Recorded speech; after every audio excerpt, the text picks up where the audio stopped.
Miranda Hayes stared at the security monitor, her blood running cold. There he was again, the night janitor with the kind eyes and the worn work boots, emerging from her private server room at 2:47 a.m. Evan Cole had no clearance for that floor, no reason to be near the code that would make or break Nexus Technologies' billion-dollar launch. As CEO, she'd already buried one company after her ex-husband's betrayal. She wouldn't bury another. Tonight she'd follow him herself and find out exactly what he was stealing and who he was selling it to. If you're hooked, smash that like button and drop your city in the comments so I can see how far this story travels. Now, let's dive in. Miranda Hayes didn't sleep anymore. Not really. She existed in that gray space between consciousness and collapse, fueled by espresso that tasted like burnt ambition and the knowledge that one wrong move would destroy everything she'd spent 3 years rebuilding. At 38, she'd earned every silver strand threading through her dark hair, every sharp edge in her voice that made junior executives flinch during quarterly reviews. Some called her ruthless. She preferred careful, because careful people didn't lose everything twice. The rain drummed against the floor-to-ceiling windows of her downtown penthouse office, 18 stories above Seattle's restless streets. It was nearly midnight on a Thursday, and she was exactly where she'd been every night this week, hunched over her laptop, reviewing security footage with the intensity of a prosecutor studying crime scene photos. The Nexus Technologies logo glowed on her screen, that sleek, interconnected design that promised innovation, efficiency, disruption. Everything her company supposedly stood for. Everything that could evaporate in 72 hours if this launch failed. Her 7-year-old daughter, Sophie, was asleep at Miranda's mother's house across town, probably curled up with that ratty stuffed elephant she refused to let anyone wash. Miranda's chest tightened with the familiar guilt. Another bedtime story missed. Another promise to make it home for dinner, broken. Sophie understood, or at least she'd stopped asking when Mommy would be home for real. That hurt worse than the complaints ever had. "You're doing this for her," Miranda whispered to her reflection in the rain-streaked glass. The woman who stared back looked hollowed out, all sharp cheekbones and darker circles. "Everything is for her." She returned her attention to the security monitors, scrolling through the timestamp queue that Harris, her head of security, had flagged earlier. There. 2:47 a.m. Tuesday. Camera 14, executive floor. The footage showed a man in a gray work uniform pushing a janitorial cart past the elevator bank. Nothing unusual about that, except the cart never made it to the janitorial closet on the south end. Instead, it disappeared around the corner toward the restricted server room. Miranda's jaw clenched. She advanced the footage. 3 minutes later, the same man emerged, glanced both ways down the corridor, and continued toward the stairwell. Not the elevator. The stairwell. She pulled up Monday's footage. There. 1:15 a.m. Same man, same cart, same route. This time he spent 7 minutes inside an area that required biometric clearance he absolutely did not have. "Who the hell are you?" Miranda muttered. She zoomed in on the clearest frame. The man was maybe 40, with close-cropped dark hair starting to gray at the temples, a strong jawline shadowed with stubble, and an expression of intense focus as he pushed his cart. He moved with purpose, not the casual pace of someone simply doing their job. There was something almost military about his posture, the economy of his movements. Miranda pulled up the employee database and cross-referenced the janitorial staff roster. There weren't many options. Nexus contracted most of its cleaning services, but kept a small night crew on direct payroll for the sensitive floors. She found him in seconds. Evan Cole, age 41. Hired 8 months ago, clean background check. Prior employment, various maintenance and facilities positions across the Seattle area. No red flags, no college degree listed, no technical certifications. But he'd been inside her most secure server room 4 times in the last 2 weeks. Miranda's phone buzzed. A text from Harris. Found something else. Check Friday's footage, R&D wing, 11:47 p.m. Her fingers flew across the keyboard. The R&D wing housed the prototype hardware for the upcoming launch, the quantum processing units that would revolutionize data encryption for medical records, financial institutions, government agencies. It was the reason Nexus's stock price had tripled in anticipation. It was also the reason three rival companies would happily pay millions for advance access to those specifications. The footage loaded. There was Evan Cole again, this time carrying not a cart but a simple mop bucket. He walked directly to Laboratory 7, glanced at the camera. Did he know where they all were? And used a keycard that definitely wasn't his to slip inside. Miranda's blood turned to ice. She grabbed her phone and dialed Harris. He answered on the first ring, his voice thick with sleep. Boss? How did he get that keycard? I don't know yet. I'm running the access logs now, but Miranda, there's more. I pulled his personnel file, the detailed one. He's got a 7-year-old son, single parent. Wife died 4 years ago. I don't care about his personal situation. I care about what he's stealing and who he's selling it to. I know, but listen, his listed address? I drove by this afternoon. It's a decent apartment complex in Fremont. Nothing fancy, but it's not cheap. On a janitor's salary? With a kid? The math doesn't work. Miranda's mind raced through the implications. Extra income, secret income, the kind that came from corporate espionage. Do we have anything concrete, anything that would hold up legally? Not yet. But if you're thinking about bringing in law enforcement, I'm not. Miranda, if this leaks before the launch, even as an investigation, the board will panic. The investors will panic. We'll lose the momentum we've spent 3 years building. I need proof first. Real, undeniable proof. Harris was silent for a moment. What are you planning? Miranda stared at the frozen image of Evan Cole on her screen, this man who cleaned her office floors and apparently had access to her company's most valuable secrets. I'm going to follow him, tonight. See where he goes, who he meets. Then I'll know what we're dealing with. That's a bad idea. Let me assign someone. No, this stays between us. If there's a mole inside Nexus, I can't risk tipping them off. I'll take my own car, keep my distance. Just track his location and send it to my phone. Miranda, if this guy is selling to competitors, he could be dangerous. You don't know what... I've dealt with dangerous men before. Her voice went flat, cold. My ex-husband taught me exactly how much damage someone close to you can do. This time, I'm getting ahead of it. She ended the call before Harris could argue further and grabbed her keys. The penthouse felt suffocating suddenly, all that expensive furniture and abstract art that was supposed to signal success. It just looked empty. She thought of Sophie sleeping soundly across town, trusting that her mother was building something secure for their future. That trust was the only thing Miranda had left that felt pure. She wasn't going to let anyone take it away.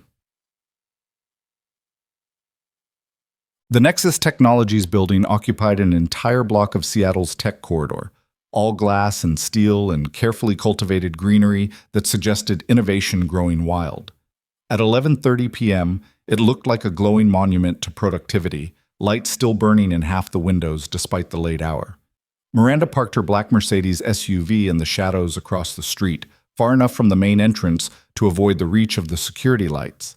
She'd changed into dark jeans and a charcoal sweater, trading her usual executive armor for something that wouldn't catch attention. Her phone showed a tracking dot. Harris had pulled Evan Cole's real-time location from the building's security system. He was on the 4th floor, maintenance level. Miranda settled in to wait. 43 minutes later, a beat-up silver Honda Civic emerged from the employee parking garage. Even in the darkness, Miranda could see the dent in the rear quarter panel, the mismatched hubcap, the way the whole vehicle seemed to sag slightly to one side. Harris sent a quick text. That's him, heading east on Pine. Miranda waited until the Honda turned the corner, then pulled out to follow. The streets were slick with fresh rain, reflecting the neon and LED glow of the city's restless heart. She kept 3 cars between them, basic surveillance technique she'd learned from a private investigator during her divorce proceedings. Her ex-husband had taught her plenty about deception. She'd learned even more about detection. The Honda drove carefully, obeying speed limits, signaling every turn. Whatever else Evan Cole might be, he wasn't trying to shake a tail. That suggested either he was confident he wasn't being followed, or he had nothing to hide. Miranda didn't believe in the second option. Not anymore. They headed east through Capitol Hill, then north into the University District. The neighborhood changed gradually, less glass and steel, more brick and wood, the architecture aging as they moved away from the downtown core. Student apartments gave way to modest houses, then to areas where prosperity clearly hadn't reached. Streetlights grew more sporadic. The few pedestrians Miranda saw walked with the hunched urgency of people for whom the night held more threat than promise. The Honda's brake lights flared. It turned into a cracked parking lot beside a squat concrete building that had probably been beige once, but had faded to the color of old dishwater. A hand-painted sign above the entrance read, Northside Community Center, in letters that were half peeling, half hopeful. Miranda pulled to the curb a block away and killed her lights. Through her windshield, she watched Evan Cole climb out of his Honda. He was bigger than he'd looked on the security footage, maybe 6'2", with the broad shoulders of someone who'd done physical work most of his life. He reached into the back seat and pulled out 2 plastic storage containers, the kind people used for organizing garages or basements. Her breath caught. Those containers. She'd seen ones exactly like them in the server room storage closets, in R&D. In places Evan Cole had no authorization to access. He was stealing equipment, pulling it right out of her company, and he carried the containers toward the community center's entrance. A woman in a hijab and a worn winter coat held the door open for him, smiling like he'd just brought Christmas early. Evan said something that made her laugh, then disappeared inside. Miranda sat frozen in her car, mind racing. This wasn't a handoff with a corporate spy. This wasn't a meeting with a competitor's representative in some shadowy garage. This was, what? A community center? She pulled out her phone and searched for the Northside Community Center. The results were sparse. A barely functional website last updated 3 years ago. A few scattered mentions in local news articles about funding shortfalls and neighborhood revitalization efforts. Nothing that explained why a man with access to million-dollar technology would be here at midnight, unless the buyer was using the center as cover, unless the transaction was happening inside, away from cameras and witnesses. Miranda grabbed her phone and texted Harris. Northside Community Center, University District. Run a background check on this location. Any connections to tech companies or suspicious activity? His response came quickly. On it. What are you seeing? Not sure yet. Stand by. She climbed out of her Mercedes and locked it, hyper-aware of how out of place the luxury vehicle looked on this street. The rain had softened to a mist that clung to her face and hair. She walked toward the community center, adrenaline sharpening every sense. The building's windows glowed with yellow fluorescent light. As she approached, she heard something that stopped her cold. Laughter. Kids' laughter. Miranda pressed herself against the wall beside the entrance and peered through the window. What she saw made no sense at all. The interior was a single large room with cheap tile floors and walls covered in children's artwork and motivational posters. But it was packed, maybe 30 or 40 people, mostly teenagers and young adults, some children. They were sitting at folding tables arranged in rows, and in front of each person was a laptop computer. Not new laptops. Old ones, clearly well used, some with cracked screens or missing keys. But they were running, screens glowing, and every single person in that room was utterly focused. At the front of the room stood Evan Cole. He'd shed his janitor's uniform for jeans and a faded Seattle Seahawks sweatshirt, but it was definitely him. He was gesturing at a projection screen that showed lines of code, his voice carrying through the window, although Miranda couldn't make out the specific words. Whatever he was teaching, the students were riveting. A teenage girl in the front row had her hand raised, practically bouncing in her seat with a question. A boy who couldn't have been more than 10 was typing furiously, tongue caught between his teeth in concentration. Evan crouched beside an older woman struggling with her keyboard, gently guiding her fingers to the correct keys, patient as a saint. The woman's face lit up when whatever she'd been attempting finally worked, and Evan gave her a high five that made her laugh so hard she had to wipe her eyes. Miranda felt her carefully constructed narrative crumbling. This wasn't a handoff. This wasn't a crime. This was... Can I help you? Miranda spun around. The woman in the hijab from earlier stood behind her, arms crossed, expression protective but not hostile. Up close, she was younger than Miranda had initially thought. Maybe early 30s, with sharp eyes that missed nothing.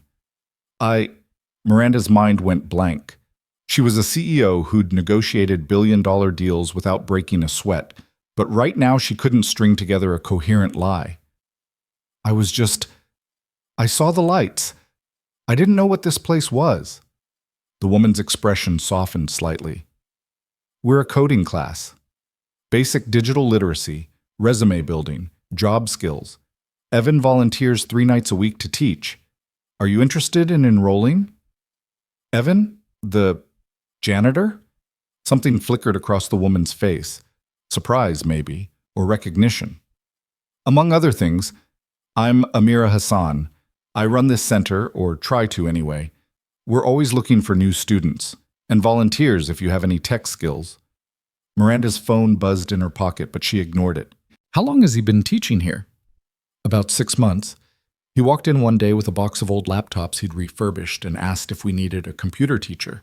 Best thing that's happened to this place in years. Amira's eyes narrowed. Why? Do you know Evan? No, not really. But you're asking about him. Through the window, Miranda watched Evan help a teenage boy debug a section of code, their heads bent together over the laptop screen. The patience in his body language, the way he explained something without making the kid feel stupid, it was the opposite of how she'd imagined a corporate spy would behave. Those computers, Miranda said slowly, where did they come from? Evan refurbishes them, pulls them from recycling centers, repair shops, anywhere he can find equipment that still works but companies throw away. He fixes them up, installs fresh software, brings them here. Some of these kids have never had access to a computer before. He's changing their lives. Miranda's phone buzzed again. She pulled it out and saw 3 texts from Harris. Background on Northside Center. Nonprofit, barely funded, serves low-income neighborhood. No red flags. Evan Cole's financials. He's underwater. Behind on rent, car payment, medical bills from his son's hospital stay last year. No unexplained deposits. Miranda, I don't think he's our leak. I think he's just a guy trying to help. She stared at the messages, then at the scene through the window. The storage containers she'd seen Evan carry inside were now open on a side table. Inside, she could see not stolen technology, but cables, mouse units, power adapters, exactly the kind of miscellaneous equipment that accumulated in every tech company's storage rooms and eventually got thrown away. God, Miranda whispered. Are you okay? Amira asked. I need to go. Miranda turned away, her face burning with shame. I'm sorry for bothering you. Wait, what's your name? But Miranda was already walking fast toward her Mercedes, head down, trying to outpace the realization of what she'd almost done. She'd been so certain, so ready to believe the worst. She'd followed a man who was teaching underprivileged kids how to code, who was giving them opportunities they'd never have otherwise, who was doing it on his own time with salvaged equipment, and she'd suspected him of being a traitor. She reached her car and leaned against it, pressing her palms against her eyes. The rain had picked up again, cold drops sliding down her neck. Her phone rang. Harris. I saw your messages, she said before he could speak. You were right. I was wrong. I'll deal with it tomorrow. Miranda, wait. There's something else. I kept digging into his background, into why he's working as a janitor in the first place. Harris, He used to be one of us. A systems architect, senior level. He worked at Meditech Solutions 15 years ago. His name is all over their early patents for medical data security protocols, the same protocols we licensed as the foundation for our current encryption system. Miranda went very still. What? Evan Cole didn't just work in tech. He helped build the infrastructure our entire company depends on.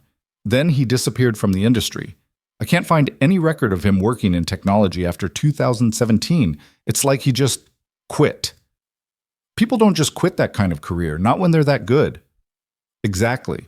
So I dug deeper, found some old news articles.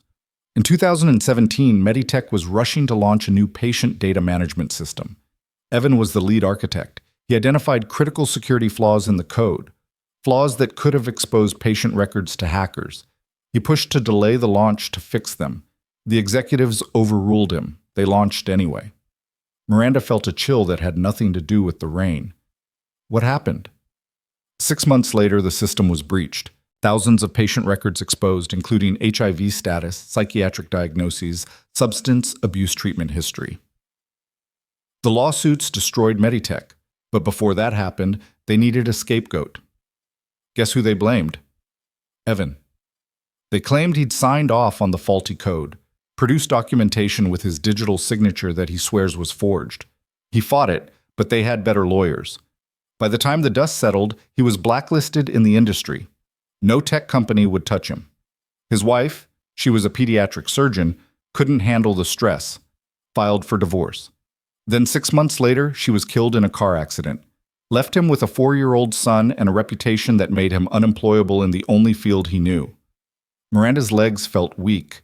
She slid down to sit on the curb, still holding her phone to her ear. So he became a janitor. Took whatever work he could find to support his kid. But Miranda, here's the thing. I accessed Nexus's network logs from the last 2 months. Those times we thought he was in restricted areas. He was accessing our systems, but not to steal anything. He was fixing things, patching security vulnerabilities in our code that our own team missed, optimizing processes that were slowing down our servers. He's been making our systems better, on his own time, without being asked. Why would he do that? I don't know. Maybe he couldn't help himself. Maybe it's like a surgeon who sees someone choking in a restaurant. You don't ignore it just because you're off duty. Miranda thought about Sophie, about the way her daughter's eyes lit up when Miranda explained how computers worked, how information traveled through networks at the speed of light. Sophie wanted to be an engineer someday. She wanted to build things that mattered. What would Miranda tell Sophie if she knew her mother had almost destroyed a man for trying to help? Harris, she said quietly, thank you for digging, for stopping me from making a catastrophic mistake. What are you going to do? I don't know yet, but I'm going to figure out a way to make this right. She ended the call and sat there in the rain, watching the lights of the community center. Inside, Evan Cole was probably still teaching, still patiently showing kids from broken neighborhoods that they could build futures beyond what anyone expected of them. Using equipment he'd salvaged from companies like hers, companies that threw away perfectly good technology rather than finding people who needed it. She'd been so focused on protecting her company from threats that she'd stopped seeing the people who could help it grow. She'd become exactly what she'd hated in her ex-husband. Someone who assumed the worst, who protected assets rather than building trust. Miranda pulled out her phone and opened her notes app. She started typing, fingers flying across the screen as the rain soaked through her sweater and her mind raced ahead to tomorrow, to the conversation she'd need to have with Evan Cole. She'd built Nexus Technologies on the principle that innovation came from diverse perspectives, from taking risks on unconventional solutions. She'd just been so busy defending her castle that she forgot to look for the treasure buried right outside its walls. Tomorrow, that would change. One way or another, she'd find a way to talk to Evan without revealing that she'd followed him, without admitting she'd suspected him of being a criminal. She'd find a way to understand why a man with his skills was cleaning floors instead of writing code. And maybe she'd find a way to fix what the industry had broken. But first, she needed to get home. Sophie would be waiting for her in the morning, asking in that hopeful 7-year-old voice if maybe today they could have breakfast together. For once, Miranda thought, the answer would be yes. She stood up, soaked and cold and strangely energized despite the late hour. As she opened her car door, her phone buzzed one final time. A text from an unknown number. I know you were there. Tomorrow, we should talk. Evan. Miranda's heart stopped. She looked back at the community center, but there was no way to see inside from this angle, no way to know if he was watching her even now. How had he known? The cameras she'd been so careful to avoid? No, not cameras. Instinct. The same instinct that let him identify security flaws no one else could see, that let him read code like poetry, that kept him one step ahead of corporate executives who'd tried to destroy him. He'd known she was there because people like him always knew when they were being hunted. Miranda climbed into her Mercedes, her hands shaking slightly as she started the engine. Tomorrow, she'd talk to him. Tomorrow, she'd figure out what to say to a man she'd wronged before they'd ever met. Tonight, she'd drive home and hold her daughter and remember why she'd started this company in the first place, to build something that mattered, something that helped people, something that would make Sophie proud. She pulled away from the curb and headed back toward the glittering downtown skyline. leaving the community center glowing in her rearview mirror like a lighthouse in a forgotten part of the city. Tomorrow would bring its own complications.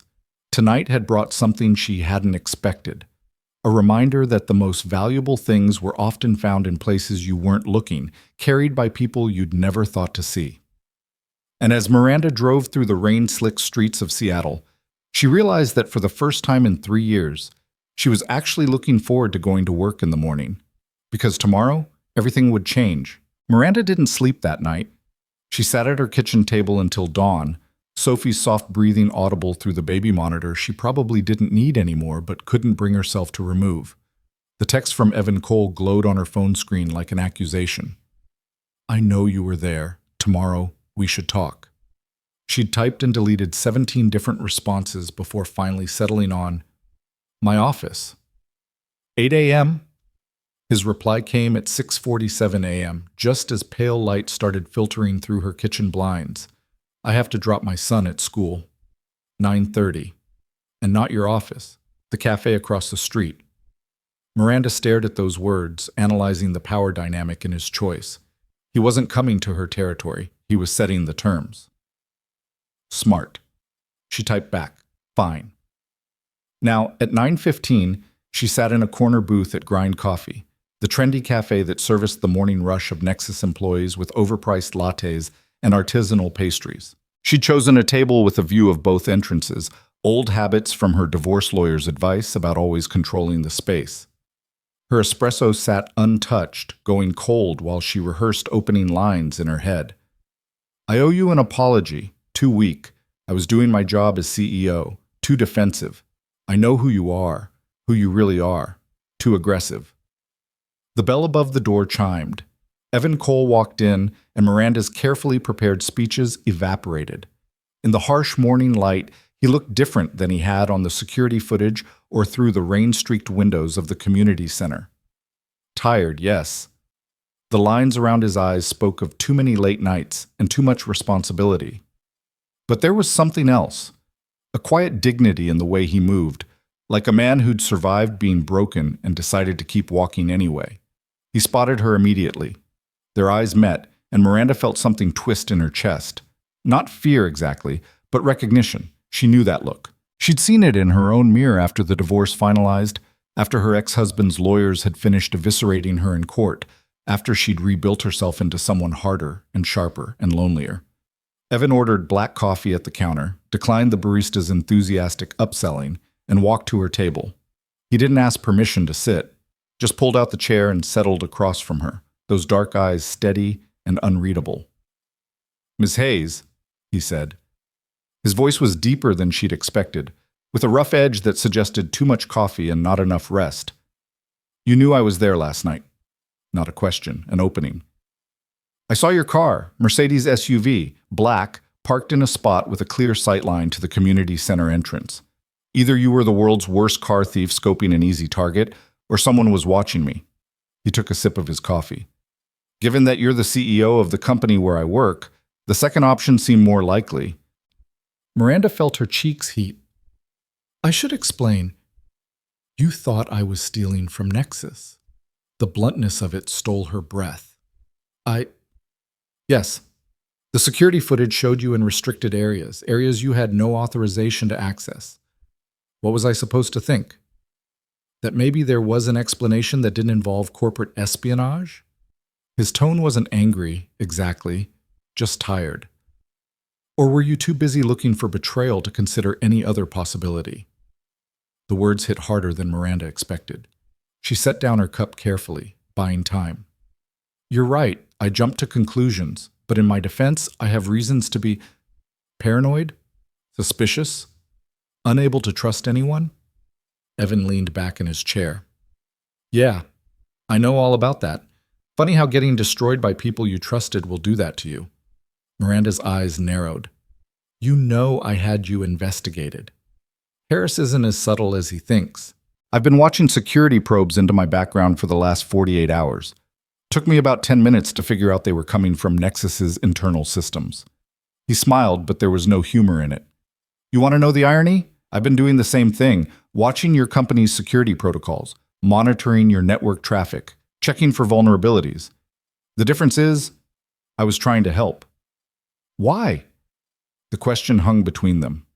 Evan studied her face for a long moment, and Miranda had the uncomfortable sensation of being read like one of his code sequences, analyzed, debugged, understood in ways she didn't want to be. Because I can't help myself, he said finally. You put me in a building full of systems I designed the foundation for. Systems that have been patched and updated by people who don't understand the original architecture. I see the flaws. I see where your security is weak, where your code is inefficient. And he stopped, jaw tightening. I can't just ignore it. Even though the tech industry destroyed you, his eyes flashed. The tech industry didn't destroy me. Cowards in expensive suits destroyed me. Executives who cared more about quarterly earnings than patient safety. There's a difference. Miranda thought about her own expensive suits, her own quarterly earnings reports. Is that why you're working as a janitor? Because you can't get hired anywhere else?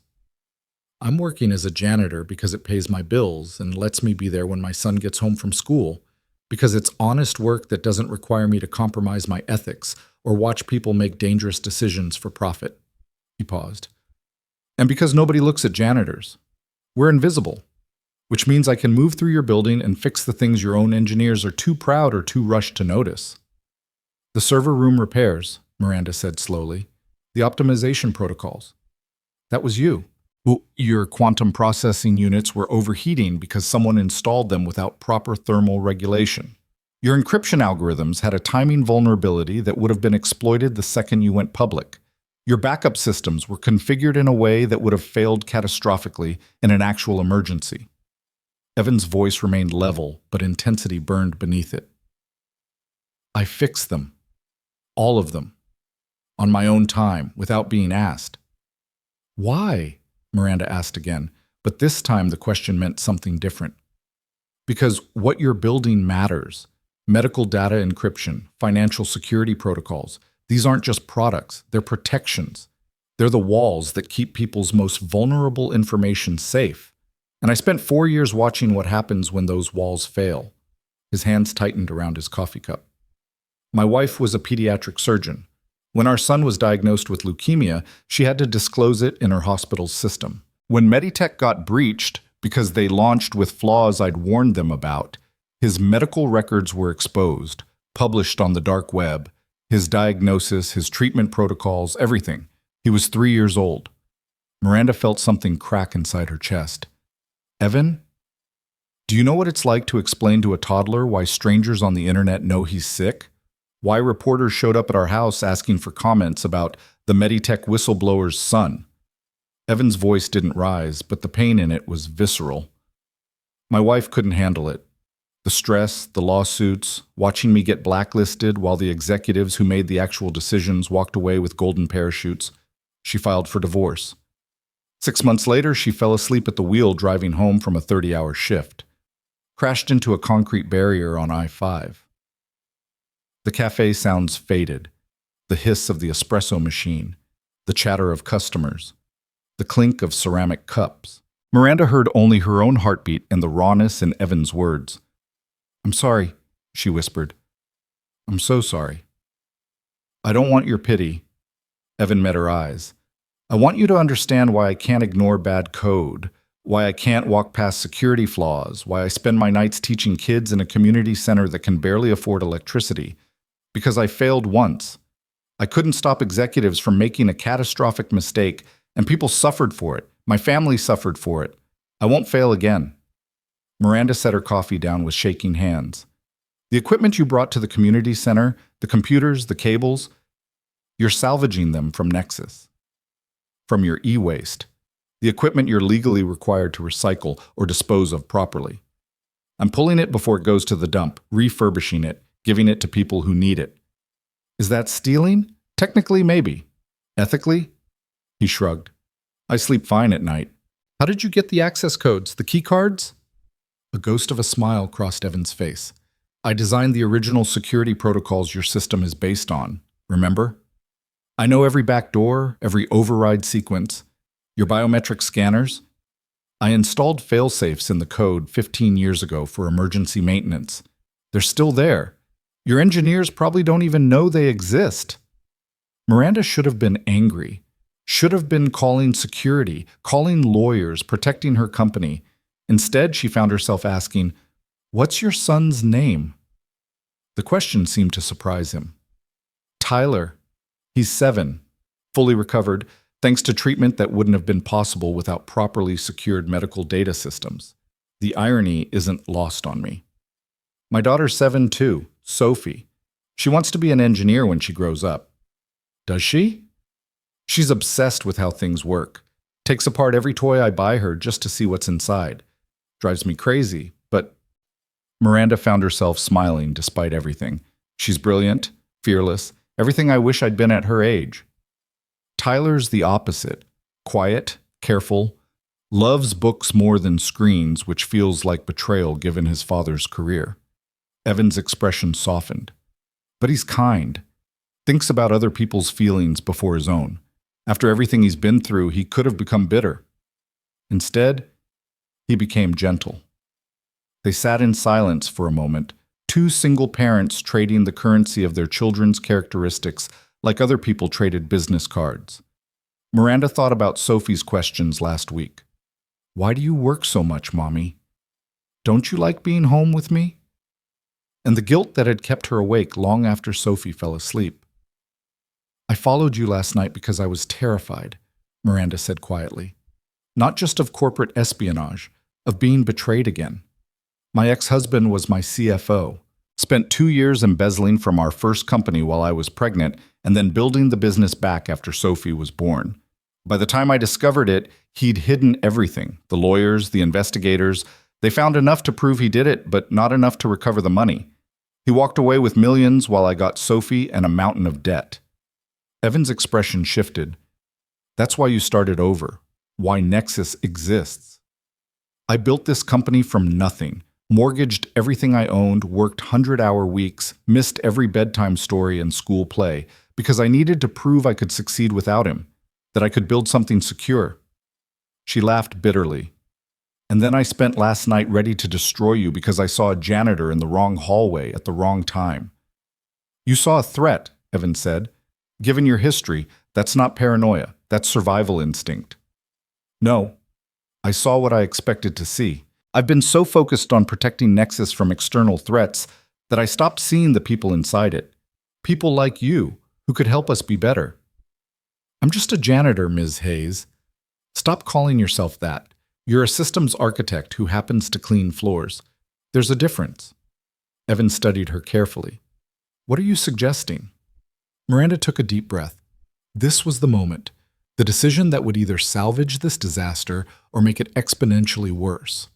"I'm suggesting you stop sneaking into my server rooms in the middle of the night and start working there during normal business hours, with authorization and a salary that matches your actual skill level." "You're offering me a job." "I'm offering you your career back." Evan shook his head slowly. "You don't understand. I'm blacklisted. Every major tech company has my name flagged in their recruiting systems. Meditech made sure of that. If you hire me, your competitors will use it against you. Your board will question your judgment. Your investors can deal with it," Miranda said firmly. "My company, my choice. And frankly, after seeing what you've done with salvaged equipment and volunteer time, I'd be an idiot not to want that talent officially on my team. Your head of security will have a stroke. Harris already knows. He's the one who found your background last night, figured out who you really are. And he's okay with this?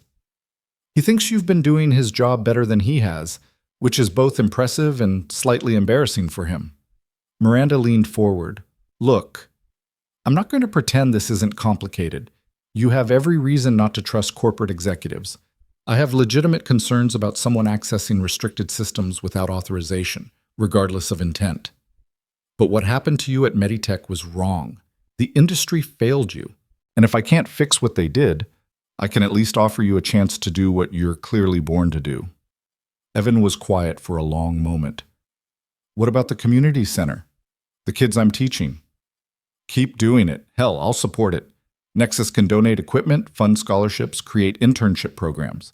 You showed me last night that there are brilliant minds being wasted because they don't have access to resources. That's a problem I can actually solve. Why are you doing this? Miranda thought about Sophie's questions, about Tyler's quiet kindness, about two people who'd been broken by betrayal and were trying to build something better from the pieces. Because I'm tired of being afraid, tired of seeing enemies everywhere. And because maybe, if I can trust someone like you, I can start trusting myself again.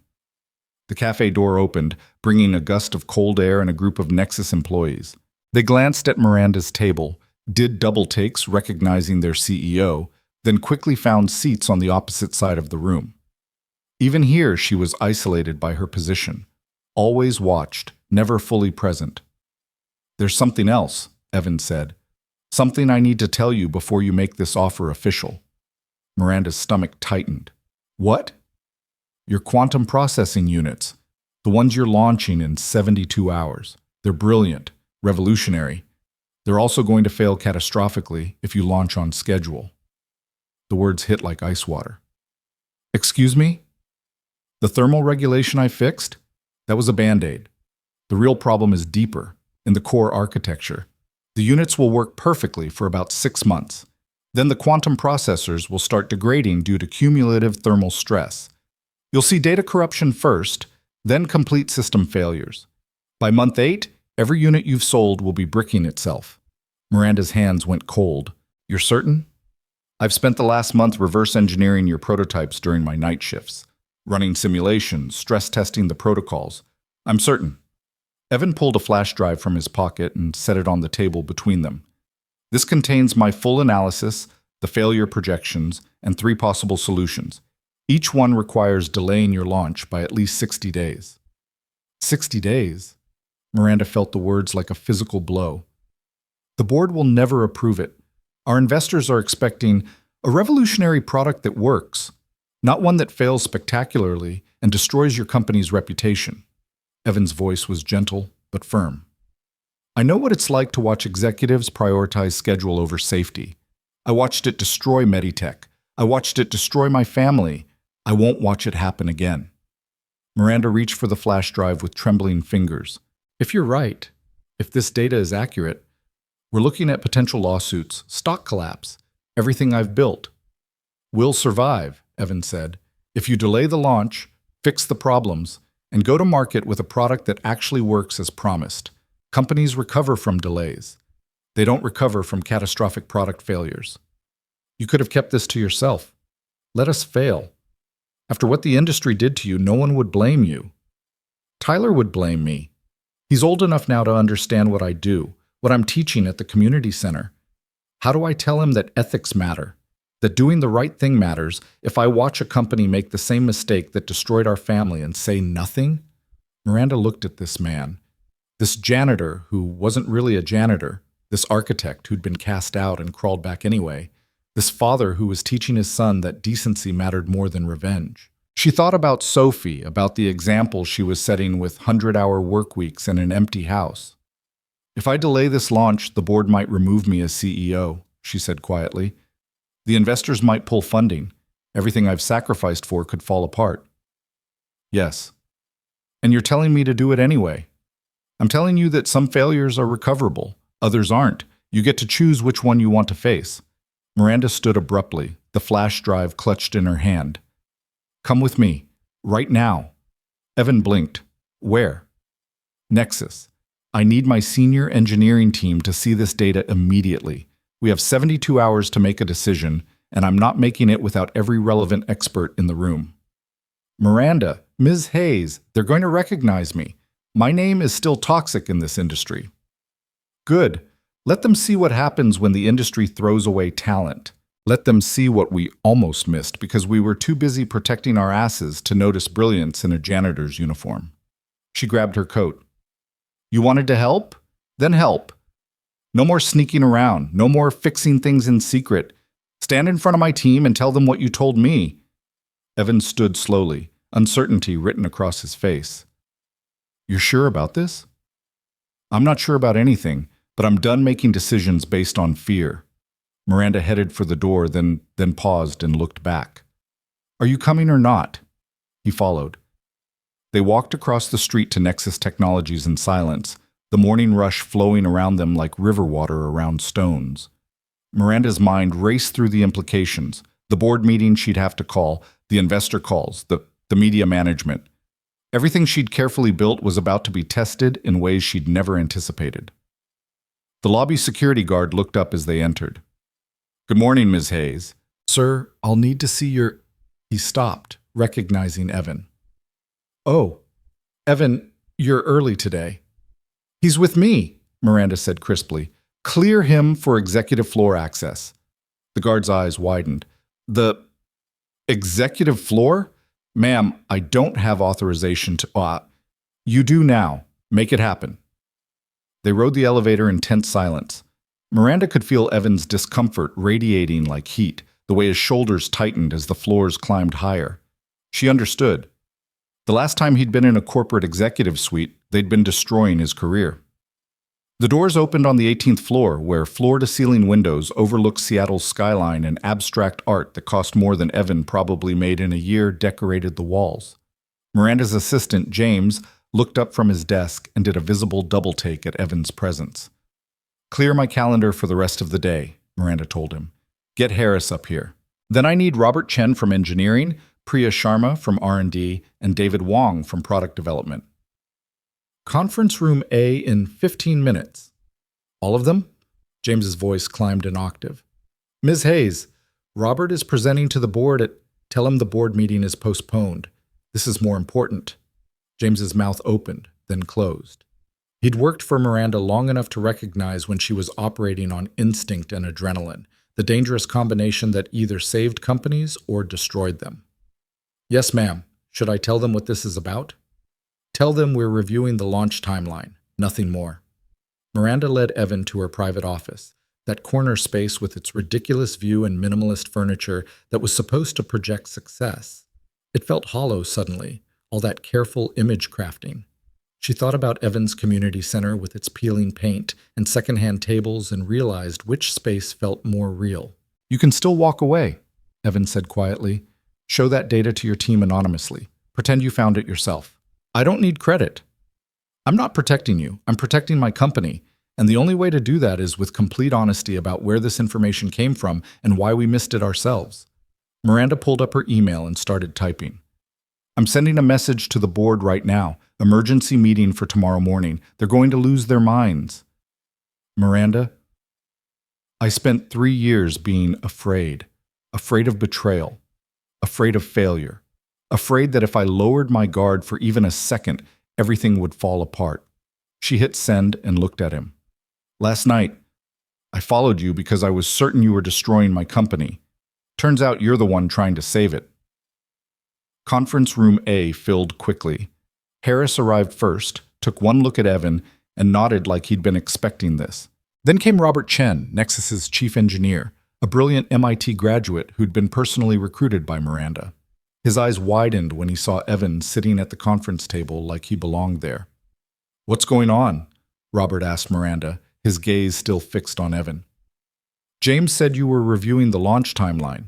Why is—" "Sit down," Miranda said. "Everyone, sit." Priya Sharma entered next, her dark hair pulled back in a practical ponytail, tablet in hand. She'd been with Nexus since the beginning, had worked 80-hour weeks to develop the quantum encryption protocols. She stopped dead when she saw Evan. "You," she breathed. "You're Evan Cole." The room went silent. David Wong, who'd been checking his phone, looked up sharply. "Evan Cole?" "The Meditech whistleblower," Evan supplied. "Not thief, not saboteur, whistleblower. Though I understand the industry prefers different terminology." Robert stood abruptly. "Miranda, what is this? Why is he here?" "Because he knows our system better than any of us do. Because he helped design the foundation we've been building on. And because," Miranda took a breath, "he's identified critical flaws in our quantum processing units that will cause catastrophic failures if we launch on schedule." The statement detonated like a bomb. Everyone started talking at once, voices overlapping in protest and confusion. Miranda let it happen for exactly 10 seconds, then slammed her hand on the conference table. "Enough. Evan, show them." He plugged the flash drive into the conference room computer. The main screen filled with code, simulations, thermal imaging data. Evan stood and began walking them through his analysis, his voice steady and professional despite the hostility radiating from every person in the room. Miranda watched her team's faces as Evan explained the problem, watched skepticism gradually shift to concern, then to horror as they realized he was right. Priya pulled up her own tablet and started running parallel calculations, her fingers flying across the screen. Robert's face went gray as he studied the failure projections. "This can't be right," David said, but his voice lacked conviction. "We've done extensive testing."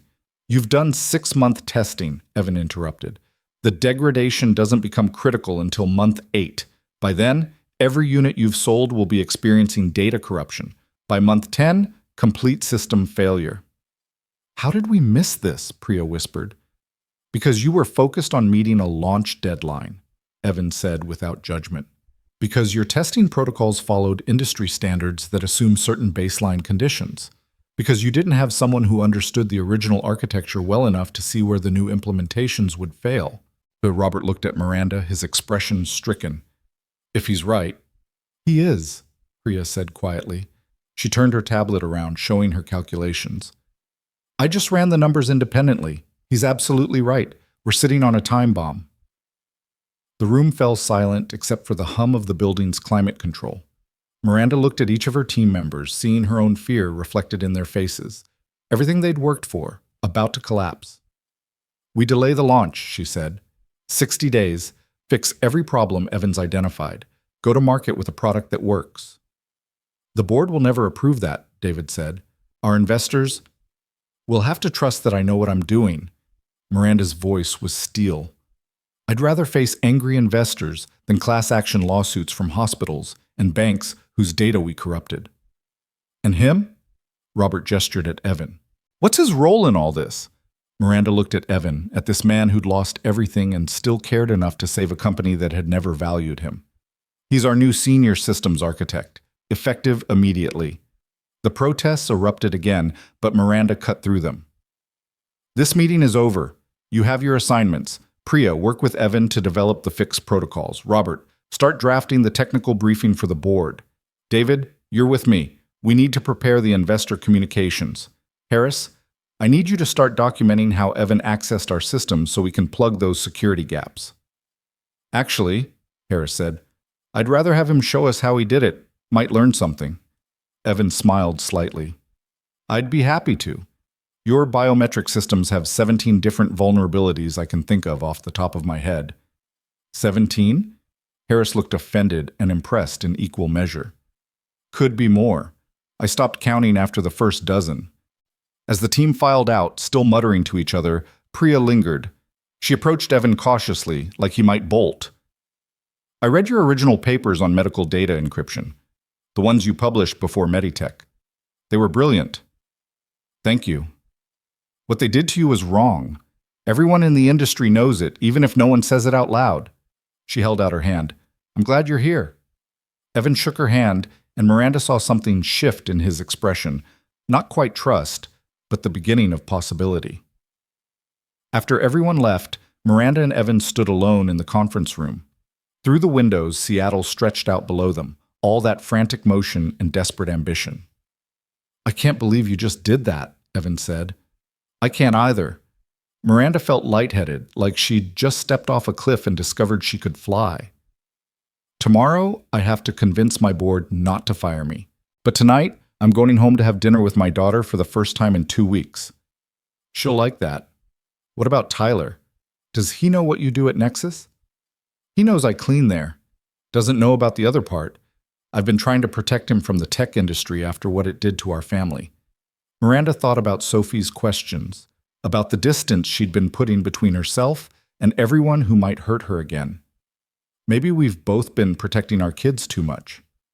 Maybe we should be showing them that sometimes the brave thing is to trust again. Evan looked at her carefully. "Is that what this is? Trust?" "I don't know yet, but I think it might be the beginning of it." Her phone buzzed. A text from James. "Board members are already calling. This is going to be messy." Miranda typed back, "Let it be messy. Schedule the meeting for 8 a.m. She looked at Evan. You should go home, get some rest. Tomorrow's going to be brutal. Are you going to be okay? The question surprised her with its gentleness. I don't know, but I'm going to try. That's all any of us can do, right? Evan nodded and headed for the door. Then he paused. Miranda? Thank you for listening, for believing me, for taking the risk. Thank you for caring enough to speak up. After everything, you could have walked away. No, Evan said quietly. I really couldn't. It's not who I am. After he left, Miranda stood alone in her office and looked at the city below. Somewhere out there, Sophie was in her second-grade classroom, learning about fractions or spelling or whatever 7-year-olds learned. Somewhere, Tyler was in his own classroom, that gentle boy who'd survived cancer and loss. Tomorrow, Miranda would fight for her company. Tonight, she'd fight for something more important, the kind of life where she didn't have to choose between success and being present for the people who mattered. She grabbed her phone and called her mother. Can you keep Sophie for one more night? I need to prepare for a board meeting. But tomorrow I'm taking a personal day. Tell Sophie we're going to the zoo, just the two of us. Her mother's surprise was audible. Really? Miranda, when's the last time you... Too long. Way too long. Tell her I love her. Tell her mommy's coming home. She ended the call and started preparing for the battle ahead, but for the first time in 3 years, Miranda Hayes felt like she was fighting for the right things. Not just success, not just survival, something better than both. The board meeting started exactly the way Miranda expected, badly. She'd barely finished explaining the 60-day launch delay before Thomas Brightwell, the venture capital partner who'd funded Nexus's Series B round, slammed his leather portfolio on the mahogany table hard enough to make everyone flinch. Absolutely not, he said, his face flushed red above his expensive suit collar. We have contracts, Miranda, commitments to hospitals, financial institutions, government agencies. You can't just, I can and I am. Miranda stood at the head of the conference table, projecting a confidence she didn't entirely feel. Behind her, the presentation screen showed Evan's failure analysis. Those damning thermal degradation curves that proved her flagship product was a disaster waiting to happen. The alternative is launching a product that will catastrophically fail within 8 months, destroying our reputation and exposing us to lawsuits that would bankrupt this company. Based on the analysis of a disgraced janitor? Victoria Chen, the board's CFO appointee, shook her head. Do you understand how this looks? You're throwing away our entire launch strategy because someone with a vendetta against the tech industry told you scary stories about thermal stress. Evan Cole doesn't have a vendetta. He has expertise that none of us possess. Miranda clicked to the next slide, showing Priya's independent verification. Our own chief of R&D confirmed his findings. The flaws are real. The timeline is accurate. We launch now, we destroy everything we've built. Or we don't launch at all because you've scared away every investor we have, Thomas shot back. I've already received 3 calls this morning from other board members threatening to pull their backing. The market doesn't reward delays, Miranda. It punishes them. Richard Morrison, the eldest board member and a tech industry veteran who'd built and sold 2 companies before retiring to advise others, raised his hand for silence. Unlike the others, he'd been studying Evan's data with the careful attention of someone who actually understood code architecture. His silver hair caught the morning light as he leaned back in his chair. I know Evan Cole, he said quietly. Worked with him 15 years ago on a consulting project. Brilliant mind, uncompromising ethics. Meditech destroyed him for being right about their security flaws. Everything he predicted came true 6 months after they forced him out. The room went silent. Thomas's bluster deflated slightly. You're saying we should trust him? I'm saying Miranda is right to listen to him. And I'm saying that if we ignore this warning, we deserve everything that happens to us. Richard looked at Miranda with something like respect. The question isn't whether to delay. It's how we manage the delay without destroying investor confidence. We can't, Victoria said flatly. The moment we announce a delay, our stock price will crater. Competitors will swoop in with their own solutions. We'll lose market position, we'll never recover. Then we don't announce it as a delay, Miranda said. She'd been up until 3 a.m. working through scenarios with David Wong, preparing for exactly this resistance. We announce it as an enhancement. We tell our clients that during final testing, we identified opportunities to improve performance by an additional 30%. We're taking 2 months to implement those improvements because we're committed to delivering the absolute best product possible. That's spin, Thomas said. That's truth. Evan's proposed fixes don't just prevent failures, they actually improve the system's efficiency. We delay the launch, but we deliver something even better than promised. Miranda clicked to another slide showing the projected performance improvements. Our clients don't want the product 2 months early. They want the product that works flawlessly for 20 years. Richard nodded slowly. It could work. We'd need to manage the narrative carefully, keep the technical details confidential, focus on the enhanced capabilities rather than the problems we're fixing. And Cole, Victoria asked, what's his role going forward? Senior Systems Architect. He's already working with Priya's team to implement the fixes. You hired him without board approval? I hired the person most qualified to save this company. If you want to fire me for that, go ahead. But you'll be doing it without the one person who can actually make our launch successful. Miranda met each board member's eyes in turn. I'm not asking permission. I'm informing you of the decision I've made as CEO. You can support it or replace me. Those are your options. The silence stretched like a wire pulled tight. Finally, Richard spoke. I move that we approve Miranda's recommended 60-day delay and enhanced product launch strategy. All in favor? His hand went up. After a long pause, 2 other hands joined his. Thomas and Victoria sat with arms crossed, faces stormy. The vote stood at 3-2, enough to proceed, but hardly a ringing endorsement. Meeting adjourned, Richard said. Miranda, I'd like a word. The others filed out, Thomas making a point of letting the door slam behind him.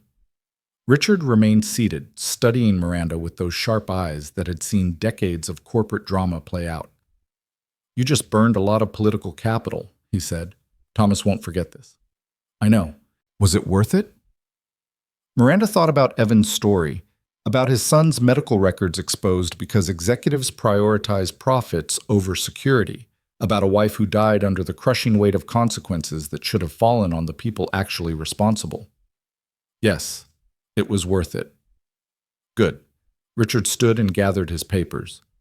Because you're right, and being right doesn't always feel good in the moment, but it's the only thing that matters in the long run. Keep me informed on the development progress. And Miranda, be careful with Cole. The industry hasn't forgotten what happened at Meditech. Some people will see his presence here as vindication. Others will see it as you consorting with a traitor. Let them see whatever they want. I'm done making decisions based on other people's opinions. Richard smiled. Now you sound like a real CEO. After he left, Miranda stood alone in the conference room, adrenaline slowly draining from her system. Through the windows, Seattle sparkled in rare November sunshine. All those glass towers full of companies making similar decisions about profit versus principle. She wondered how many of them chose correctly. Her phone buzzed, a text from Evan. How bad was it? She typed back, I still have a job, barely. How's the development going? Priya's team is incredible. We should have the first fix implemented by end of week. Good. Come to my office at 6. We need to talk about next steps. She spent the rest of the day in back-to-back calls with investors, each one a carefully choreographed dance of reassurance and strategic spin.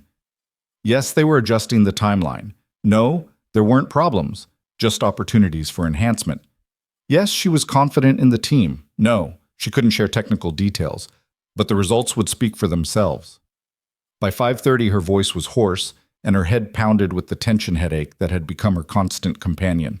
She was staring at her computer screen, trying to muster the energy to respond to one more email when James knocked on her door. Ms. Hayes, there's someone here to see you. She doesn't have an appointment, but she says it's important. I don't have time for... It's Amira Hassan from the Northside Community Center. Miranda's exhaustion evaporated. Send her in. Amira entered with the same protective wariness Miranda remembered from their first meeting, but now it was tempered with something else. Curiosity, maybe, or cautious hope. She wore a professional blazer over her hijab, carrying herself with the quiet dignity of someone who'd learned to fight for every resource her community received. Ms. Hayes, thank you for seeing me without notice. Please, sit. Can I get you anything? Coffee? Water? I'm fine, thank you. Amira settled into the chair across from Miranda's desk, studying the office with the same careful attention she'd probably learned running a nonprofit on impossible budgets. I'll be direct. Evan told me what happened, that you hired him, that you're supporting his work at the community center. Word travels fast. In communities like ours, good news travels faster than bad. We need the hope. Amira leaned forward. I came to ask what you're expecting in return. The question was so blunt it took Miranda a moment to process. I'm sorry? In my experience, when wealthy companies offer to help struggling community centers, there are always strings attached. Photo opportunities, tax write-offs, press releases about corporate responsibility that make donors feel good but don't actually change anything. Amira's voice was gentle but firm. I need to know what you're really after before I let you anywhere near my kids. Miranda felt a flash of defensive anger, then recognized it for what it was, the instinct of someone who'd been questioned too many times. She took a breath and chose honesty instead. I don't have a plan. I saw what Evan built with salvaged equipment and volunteer hours, and I realized my company throws away resources that could change lives. That's not some corporate responsibility initiative. That's just waste I didn't know I was generating. And you want to fix it. I want to help. If you'll let me. Amira studied her for a long moment. Why? Because I have a 7-year-old daughter who wants to be an engineer. She has every advantage: good schools, private tutors, access to technology. She'll probably succeed because the world is built for kids like her. But what about the kids who are just as smart, just as capable, who never get the chance because they were born in the wrong zip code? That's not just unfair. It's stupid. We're wasting talent we desperately need. A pretty speech. Do you believe it? 2 days ago? Probably not. I was too busy protecting my company to think about anything else. But then I followed Evan to your center and saw what's possible when someone actually gives a damn. So yes, I believe it now. Amira's expression softened slightly. Evan talks about you like you're some kind of avenging angel who showed up to save his career. I needed to see for myself if that was true, or if he's just desperate to believe someone in the industry still has integrity. What's your assessment? Honestly, I'm not sure yet, but I'm willing to find out. Amira pulled a folder from her bag and set it on Miranda's desk. This is our current budget, our enrollment numbers, our equipment needs, and our curriculum goals. If you're serious about helping, start by understanding what we actually need instead of what you think we need. Miranda opened the folder and felt her heart sink. The numbers were devastating. A shoestring budget held together with grant applications and bake sales, equipment that was ancient even by salvage standards, waiting lists for every program because they couldn't accommodate demand. And yet somehow, Amira and Evan had built something that worked. This is incredible, Miranda said quietly. What you're doing with these resources is barely enough. I have 50 kids on waiting lists because we don't have computers for them. I have volunteers teaching subjects they barely understand themselves because I can't afford real instructors. I have parents begging me to offer more classes, more days, more opportunities, and I have to turn them away because our building isn't big enough and our funding isn't stable. Amira's voice carried the weight of every disappointed child, every missed opportunity. So if you want to help, Ms. Hayes, I need real commitment, not a press conference and a one-time donation. Real, sustained support. What would that look like? Equipment donations on a quarterly schedule so we can actually plan our curriculum. Paid internships at Nexus for our advanced students. Professional instructors teaching specialized skills. A guarantee that you won't pull funding the moment it stops being convenient or profitable for your company's image. Miranda thought about her conversation with the board that morning, about Thomas Brightwell's fury and Victoria Chen's skepticism. Adding a major community investment initiative on top of a delayed launch would be political suicide. The board would revolt. Investors would question her priorities. She thought about Sophie, about the world she was building for her daughter, about Tyler and his gentle resilience, about the kids in that community center who deserve the same chances Sophie took for granted. Done, Miranda said. All of it. I'll set up a foundation to ensure the funding continues regardless of Nexus's quarterly performance. I'll create an internship program starting next summer. I'll work with you to identify what skills we should be teaching and find instructors who actually know what they're doing. Amira blinked. Just like that? Just like that. Though I should warn you, my board is going to lose their minds.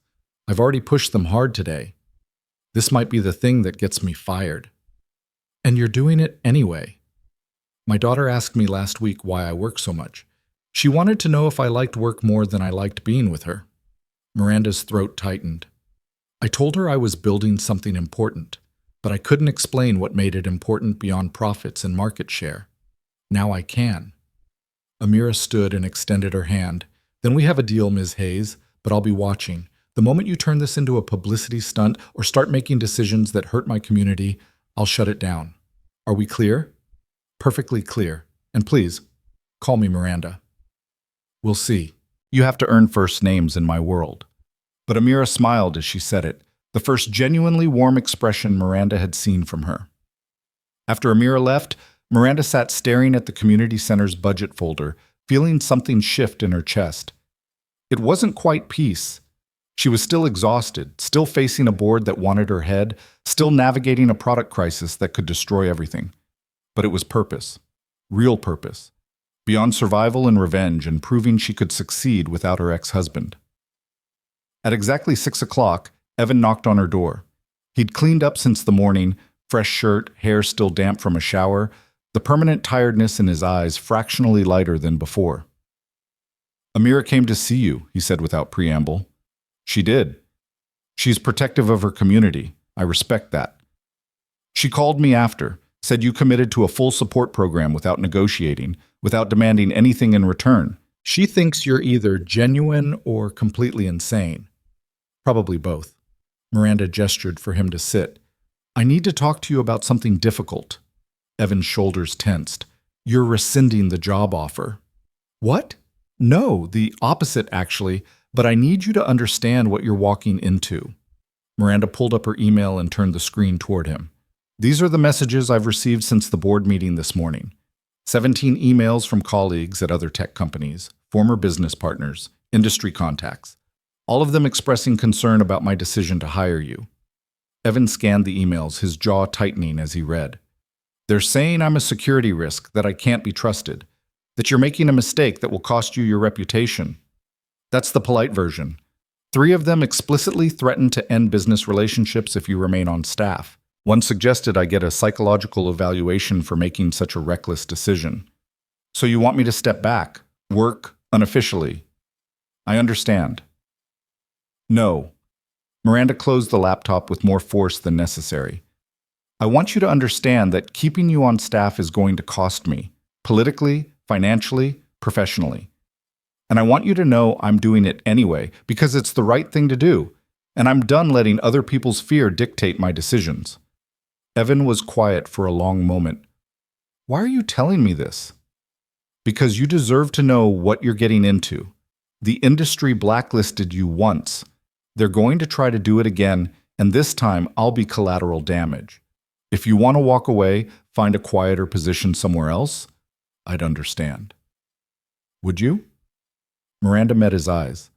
No. Honestly, I'd be disappointed, because I think you and I are building something here that matters more than our reputations. But that has to be your choice, not my expectation.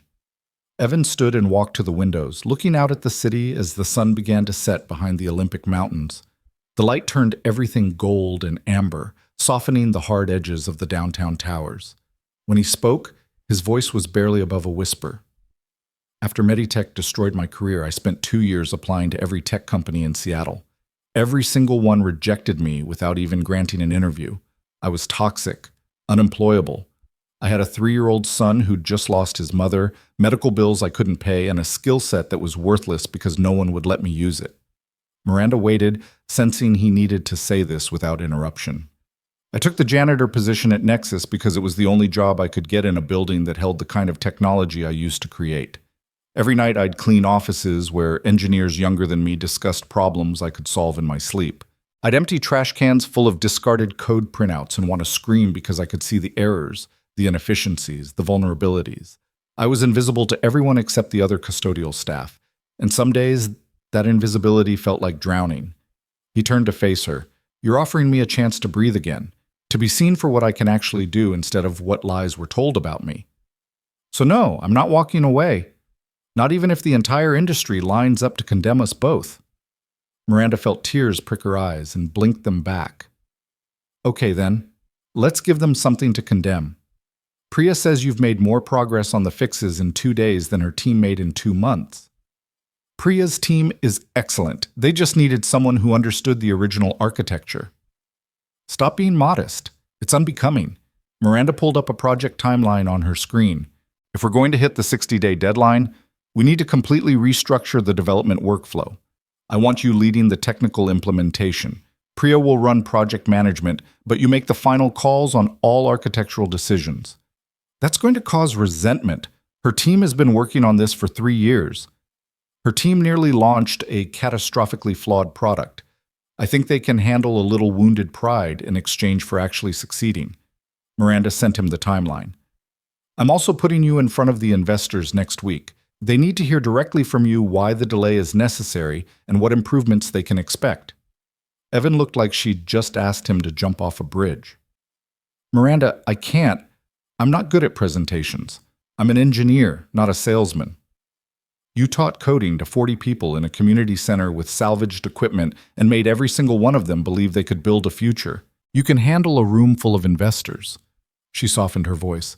I know it's asking a lot, but they need to see who you are, not who the rumors claim you are. And honestly, you're our best argument for why this delay will result in a superior product. What if I freeze up? What if I say the wrong thing and make everything worse? Then I'll jump in and save you. We're a team now, Evan. That means neither of us faces this alone. The words hung in the air between them, meaning more than Miranda had intended. She saw Evan's expression shift, vulnerability flickering across his features before he locked it down. I should get home, he said. Tyler has a science project due tomorrow, and I promised I'd help him build a volcano that actually erupts instead of just fizzing weakly. Miranda smiled. Sophie did the volcano project last year. We ended up with baking soda explosion evidence on the ceiling that I still haven't completely cleaned off. Any advice? Double the containment vessel and do it outside. Trust me. Evan laughed, the sound surprising them both. I'll remember that. Thank you, Miranda. For today. For all of this. Thank you for caring enough to tell me the truth, even when it would have been easier to let us fail.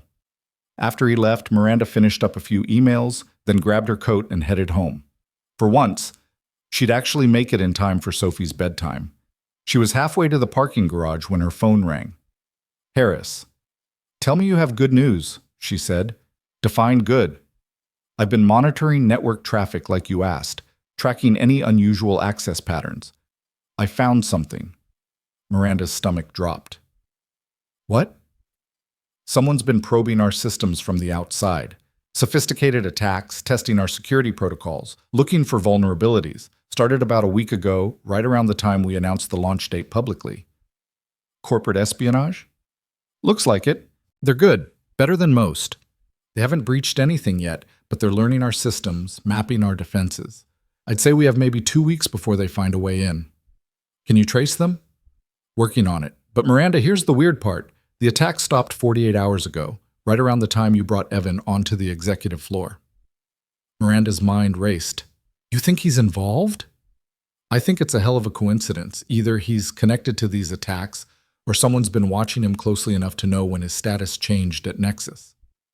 Have you talked to him about it? Not yet. Wanted to brief you first. What do you want me to do? Miranda thought about Evan's story.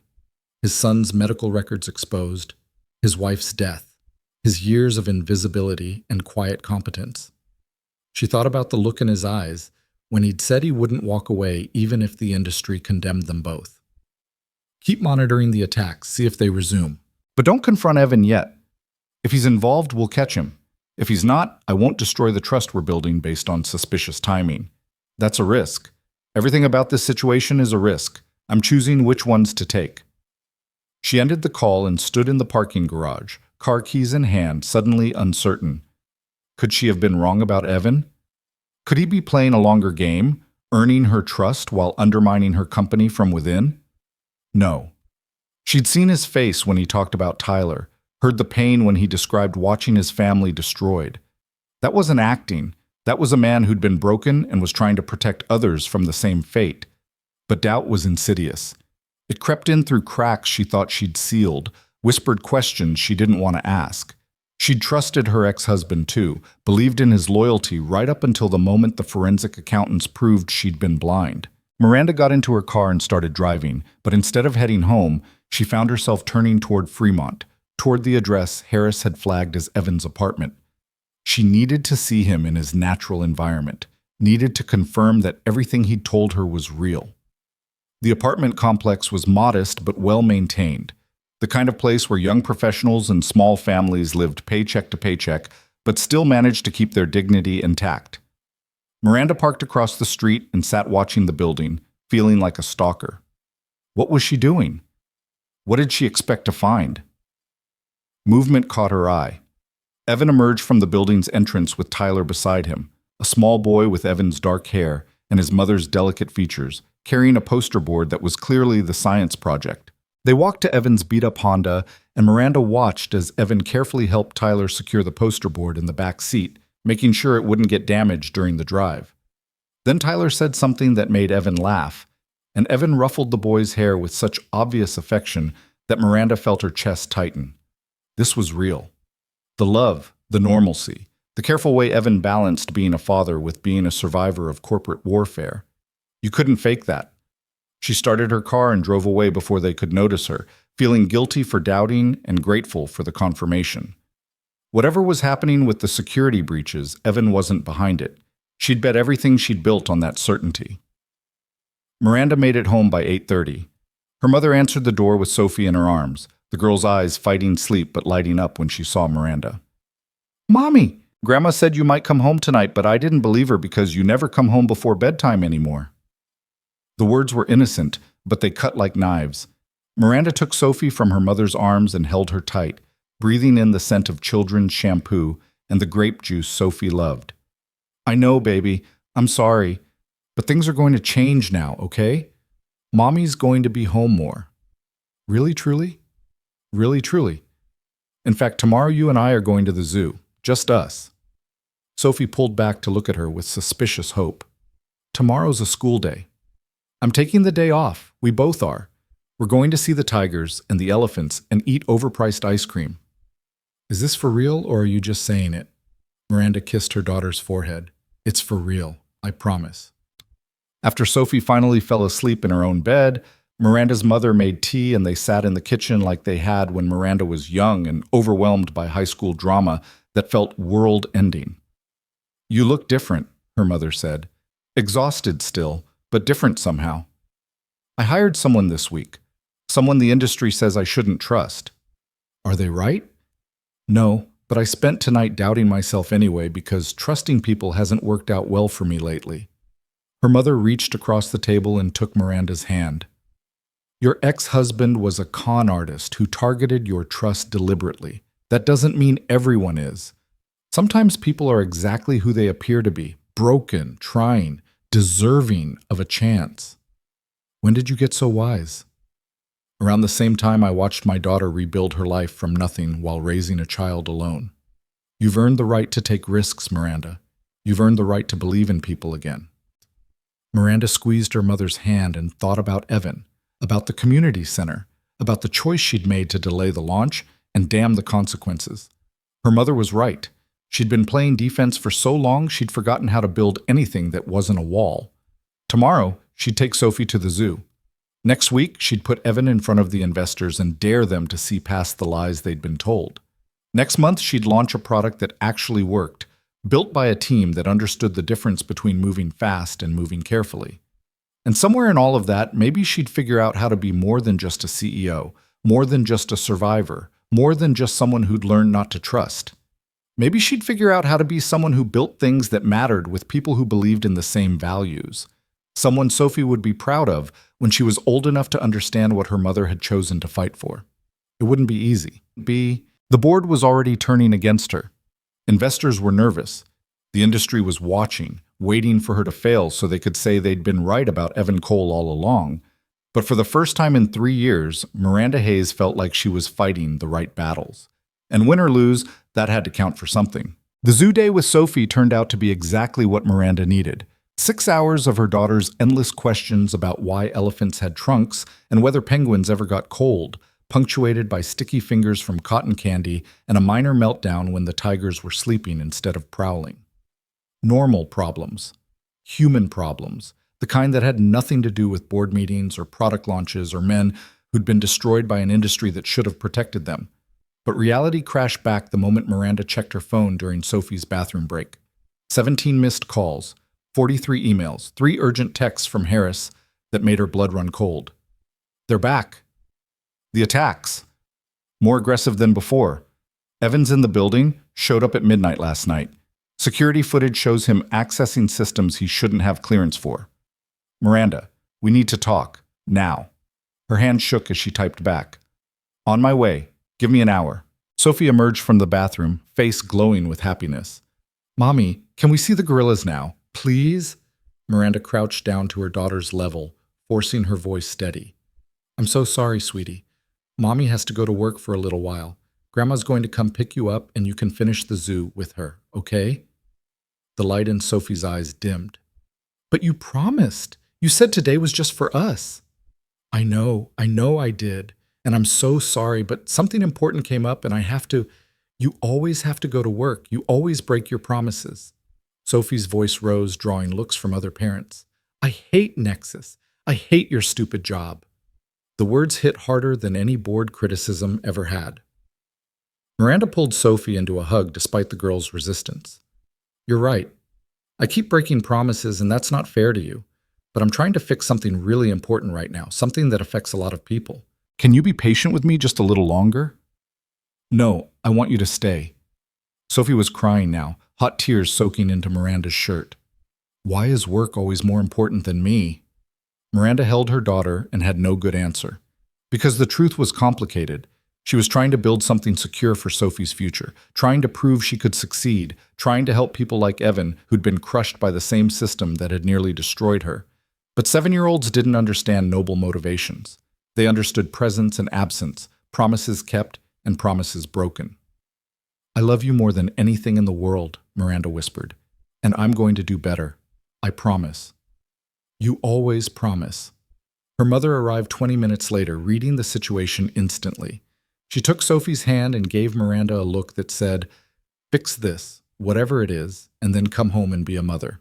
Miranda drove back to Nexus with Sophie's words echoing in her head, mixing with her own doubts about Evan, about trust, about whether she was fighting the right battles or just creating new disasters.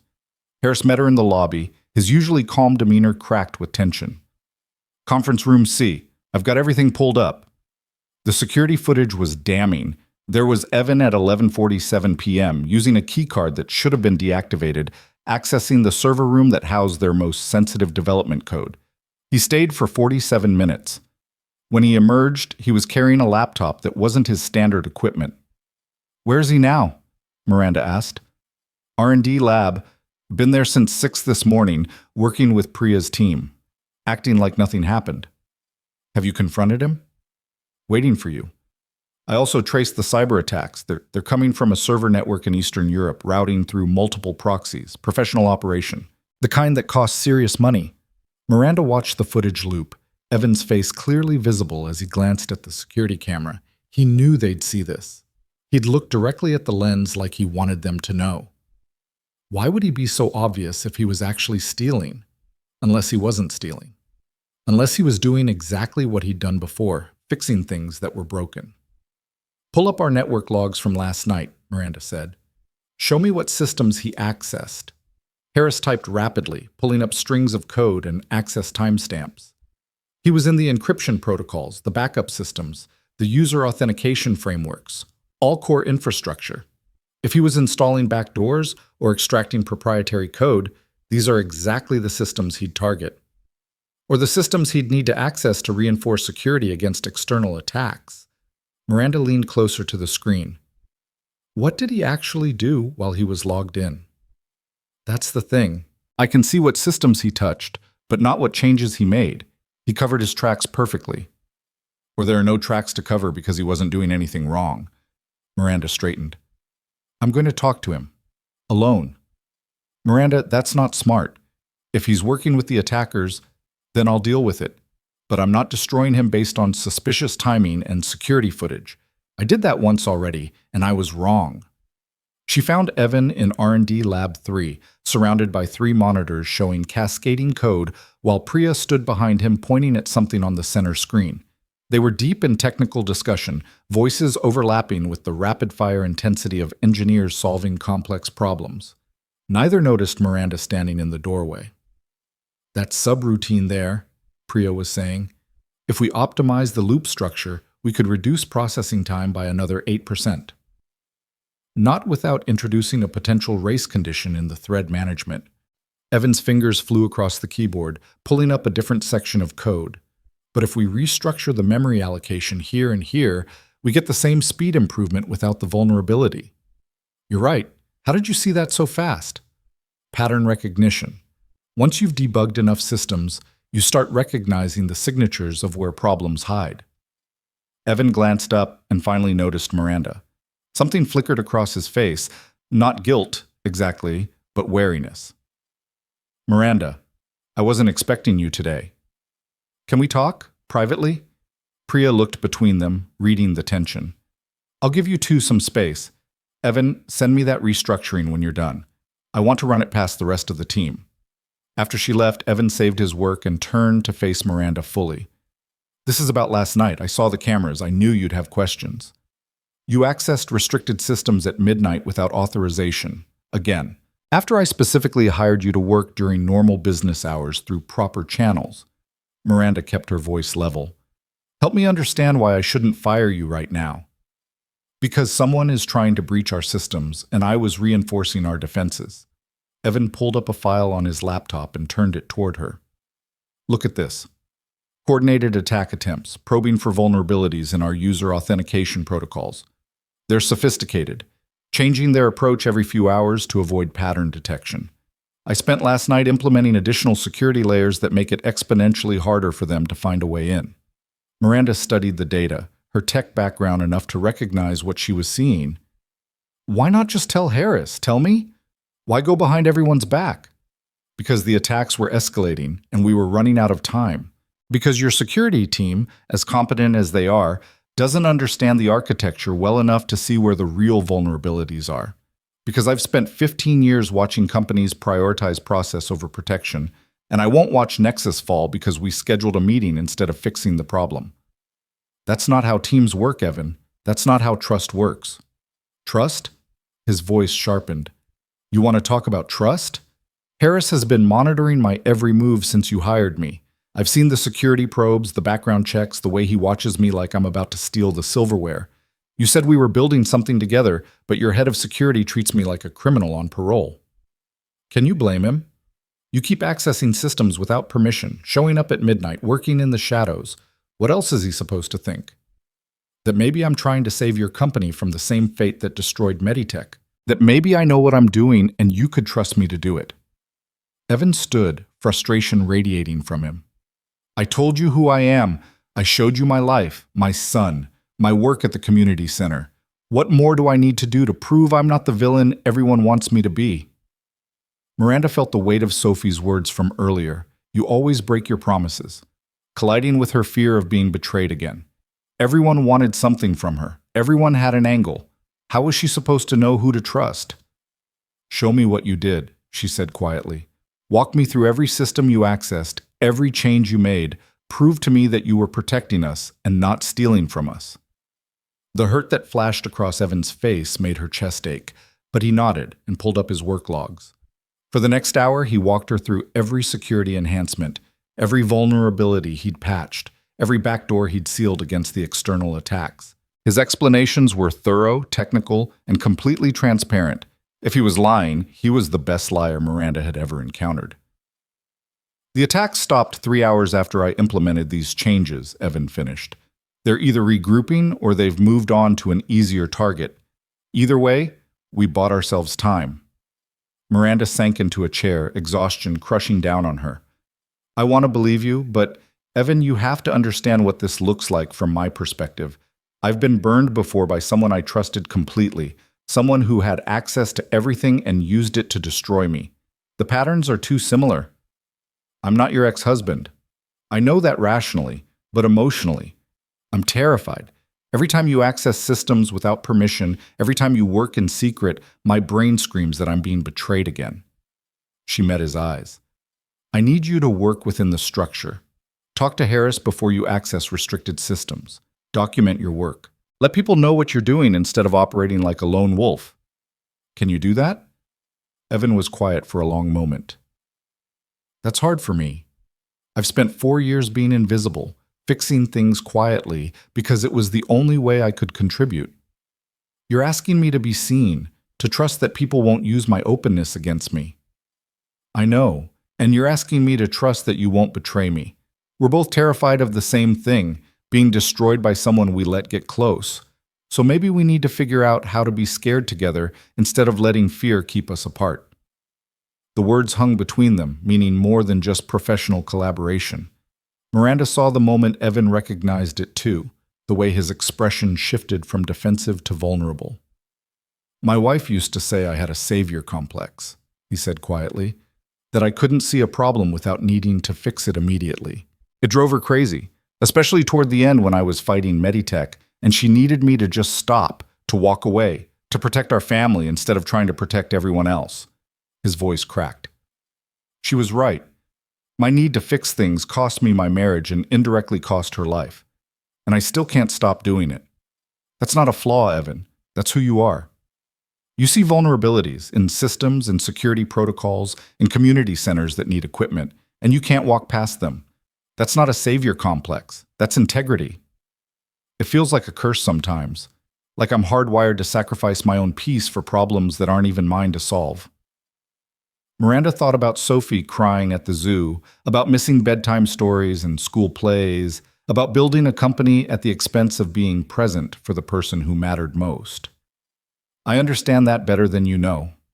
I've been sacrificing my daughter's happiness to build something secure for her future. The logic makes sense until you're standing there holding a 7-year-old who hates your job and just wants her mom home for dinner. What did you do? I'm still figuring it out.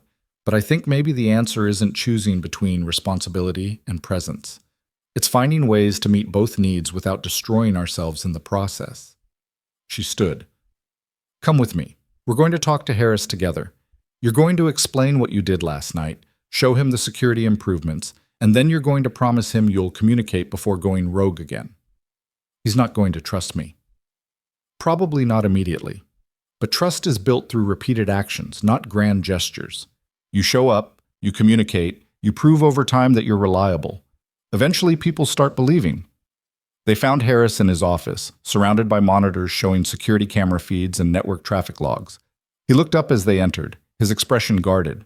Harris, Evan has something to tell you, Miranda said, and I need you to actually listen instead of assuming the worst. For the next 30 minutes, Evan walked Harris through the security improvements, fielding increasingly technical questions with patience and precision. Miranda watched Harris's body language gradually shift from defensive to engaged, then to something approaching respect. Why didn't you just come to me? Harris asked finally. I would have helped implement this. Would you have? Or would you have told me to submit a formal proposal that would take 3 days to review while the attackers found their way in? Harris grimaced. Probably the second one. Protocol exists for a reason. Protocol exists to prevent chaos, but sometimes the threat moves faster than protocol allows. Evan pulled up his laptop. I'm documenting everything I did last night, every system accessed, every change made, every line of code modified. From now on, you'll have full visibility into my work. No more surprises. I appreciate that. And Evan, these security improvements are brilliant, legitimately brilliant. If you'd come to me first, I would have championed them immediately. Then I apologize for not trusting that. I'm used to being dismissed. I've been treating you like a threat instead of a resource.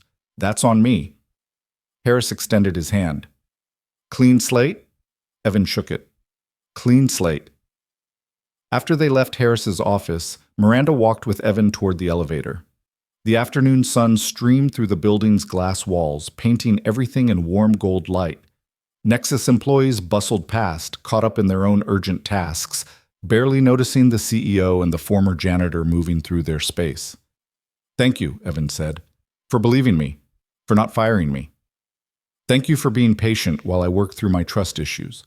I know it's not fair to you. We're both carrying damage from what other people did to us. That's not weakness. That's just being human. They reached the elevator, but neither pressed the call button. Miranda found herself not quite ready to let the conversation end, to return to the mountain of work waiting in her office. Tyler's science project, she said. How did the volcano turn out? Evan laughed. We followed your advice and did it outside. Good thing, too. The eruption was way more enthusiastic than we expected. Baking soda and vinegar everywhere. Tyler was thrilled. The neighbor's cat was less impressed. Sophie's teacher sent home a note suggesting we practice our experiments with more restraint. I'm pretty sure we're on some kind of list now. The troublemaker parents list. I'm honored to be in such distinguished company. They smiled at each other, and Miranda felt something warm unfurl in her chest. Not attraction exactly, though she'd have to be dead not to notice that Evan was handsome when he wasn't buried under janitor coveralls and exhaustion. But more than that, recognition. The sense of finding someone who understood the specific weight of single parenthood, combined with professional pressure, combined with trying to rebuild from devastation. The elevator arrived with a soft chime. They stepped inside, and Miranda pressed the button for the executive floor while Evan selected R&D. Your daughter's right to be angry at you, Evan said as the elevator started moving. Tyler went through the same thing after his mother died. I was drowning in grief and financial stress, taking every shift I could find, and he was essentially raising himself. He never complained, but I could see it in his eyes, this quiet loneliness, this sense of being abandoned by the one parent he had left. What did you do? Started saying no to extra shifts, started being present even when I was exhausted, started teaching at the community center partly so Tyler could see me as someone who did more than just work minimum wage jobs. Evan's voice softened. He needed to know he mattered more than my fear of ending up homeless. And you know what? Once I started prioritizing him, the financial stress didn't disappear, but it stopped feeling insurmountable, because I had someone worth living for instead of just surviving for. The elevator stopped at R&D. Before the doors opened, Evan turned to Miranda. You're building something important here, but Sophie's only 7 once. You can't get these years back. I know. Do you? Because I lost years with Tyler that I'll never recover. Years when he needed his father and got a ghost instead. Don't make my mistakes, Miranda. Don't wake up 5 years from now and realize you sacrificed the wrong things. The doors opened and Evan stepped out, leaving Miranda alone with his words echoing in the small space. She rode up to the executive floor feeling hollowed out, like someone had reached inside and rearranged her priorities without permission. James looked up as she passed his desk. Ms. Hayes, the board wants an update on the development timeline. They're getting nervous about the delay announcement going public. Schedule a call for tomorrow morning. I'm leaving early today. You have the investor meeting at 4. Reschedule it. I have something more important. She grabbed her bag and left before James could protest further. On the drive to Sophie's school, Miranda made a series of calls that would have seemed insane 2 weeks ago. She canceled the rest of her afternoon meetings. She told James to block off every weekday from 3 to 6 p.m. for the foreseeable future. She called her mother and said she'd be picking Sophie up from school herself, starting today and continuing every day unless a genuine emergency prevented it. What's happening? Her mother asked, concern threading through her voice. Are you okay? I'm trying to be. I'm trying to be the mother Sophie deserves instead of the CEO I think I need to be. Those things don't have to be mutually exclusive, but I've been pretending they do because it's easier to hide behind work than face how much I've been failing at the personal stuff. You haven't been failing, honey. You've been surviving. Maybe, but I'm done just surviving. I want to actually live again. Miranda arrived at Sophie's school 10 minutes before dismissal, joining the cluster of parents waiting outside the kindergarten entrance. Some of them recognized her. She'd made it to exactly 2 PTA meetings in the last year and looked surprised to see her there on a regular Tuesday. Miranda ignored their stares and watched the door, heart pounding with nervous anticipation. When Sophie emerged, chattering with a friend about something that had happened at recess, her eyes went wide seeing Miranda there. For a moment, she just stared, like she was afraid this was a dream that would disappear if she moved too fast. Then she ran, backpack bouncing, and threw herself into Miranda's arms. "You came! You really came!" "I really did. And I'm going to come every day from now on. I promise." "But you always break your promises." "Not this time. This time I'm choosing you first. Always." Miranda held her daughter tight, breathing in that distinctive little kid smell of playground dirt and innocence. "How would you feel about getting ice cream on the way home? Not because it's a special occasion, just because it's Tuesday and we can." Sophie pulled back, studying her mother's face with the intense scrutiny only children could manage. "Are you dying?" Miranda laughed despite the tears threatening. "No, baby, I'm not dying. I'm just finally starting to live." They got ice cream, chocolate chip for Sophie, mint chocolate for Miranda, and sat in the shop talking about nothing important. Sophie's teacher was funny. Her friend Emma had brought in a lizard for show and tell. The lunch lady let them have extra tater tots. Mundane details that Miranda had been missing while she built empires and fought battles that suddenly felt less crucial than knowing that her daughter preferred chocolate chips to sprinkles. On the drive home, Sophie fell asleep in her booster seat, face sticky with ice cream residue and perfectly content. Miranda glanced at her in the rearview mirror and felt something shift permanently in her chest. The fear that had driven her for 3 years, fear of failure, fear of betrayal, fear of not being enough, started loosening its grip. Maybe Evan was right. Maybe the things worth fighting for weren't always the things that looked impressive on paper. Maybe success wasn't measured in product launches and board approvals, but in chocolate chip ice cream and being present when your daughter emerged from school. Her phone buzzed with texts from the office. Problems that needed solving, decisions that required her input, crises that would supposedly destroy everything if she didn't respond immediately. Miranda looked at them, looked at her sleeping daughter, and put the phone in her bag unanswered. The work would wait. Sophie wouldn't. That night, after dinner and bath time and 2 bedtime stories that turned into 4 because Sophie kept asking for just one more, Miranda sat in her home office reviewing the development timeline. They were on track to meet the 60-day deadline, barely. Evan's fixes were proving even more effective than projected, actually improving performance beyond the original specifications. The attacks had stopped completely after his security enhancements. Everything was falling into place. Everything except the nagging feeling that something was still wrong, not with the product or the timeline, but with the attacks themselves. They'd been too sophisticated, too perfectly timed, too conveniently stopped right when Evan's status changed at Nexus. Miranda pulled up Harris's initial report about the cyber attacks and started reading through the technical details she'd skimmed before. The routing patterns, the probe methodologies, the specific vulnerabilities they'd been testing. Something about them felt familiar, like a signature she'd seen before but couldn't quite place. Then she saw it. Buried in the technical specifications, a pattern that matched perfectly with the security protocols from Meditech's 2017 breach. The breach that had destroyed Evan's career.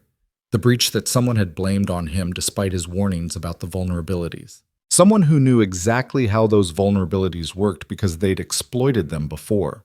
Someone who might be trying to exploit similar weaknesses at Nexus now. Miranda's hands shook as she pulled up everything Harris had collected about the attacks.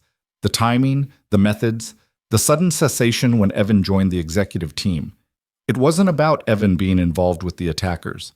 It was about the attackers being afraid of what Evan would discover about their methods. She grabbed her phone and called Harris. "I need you to pull every piece of documentation about the Meditech breach from 2017.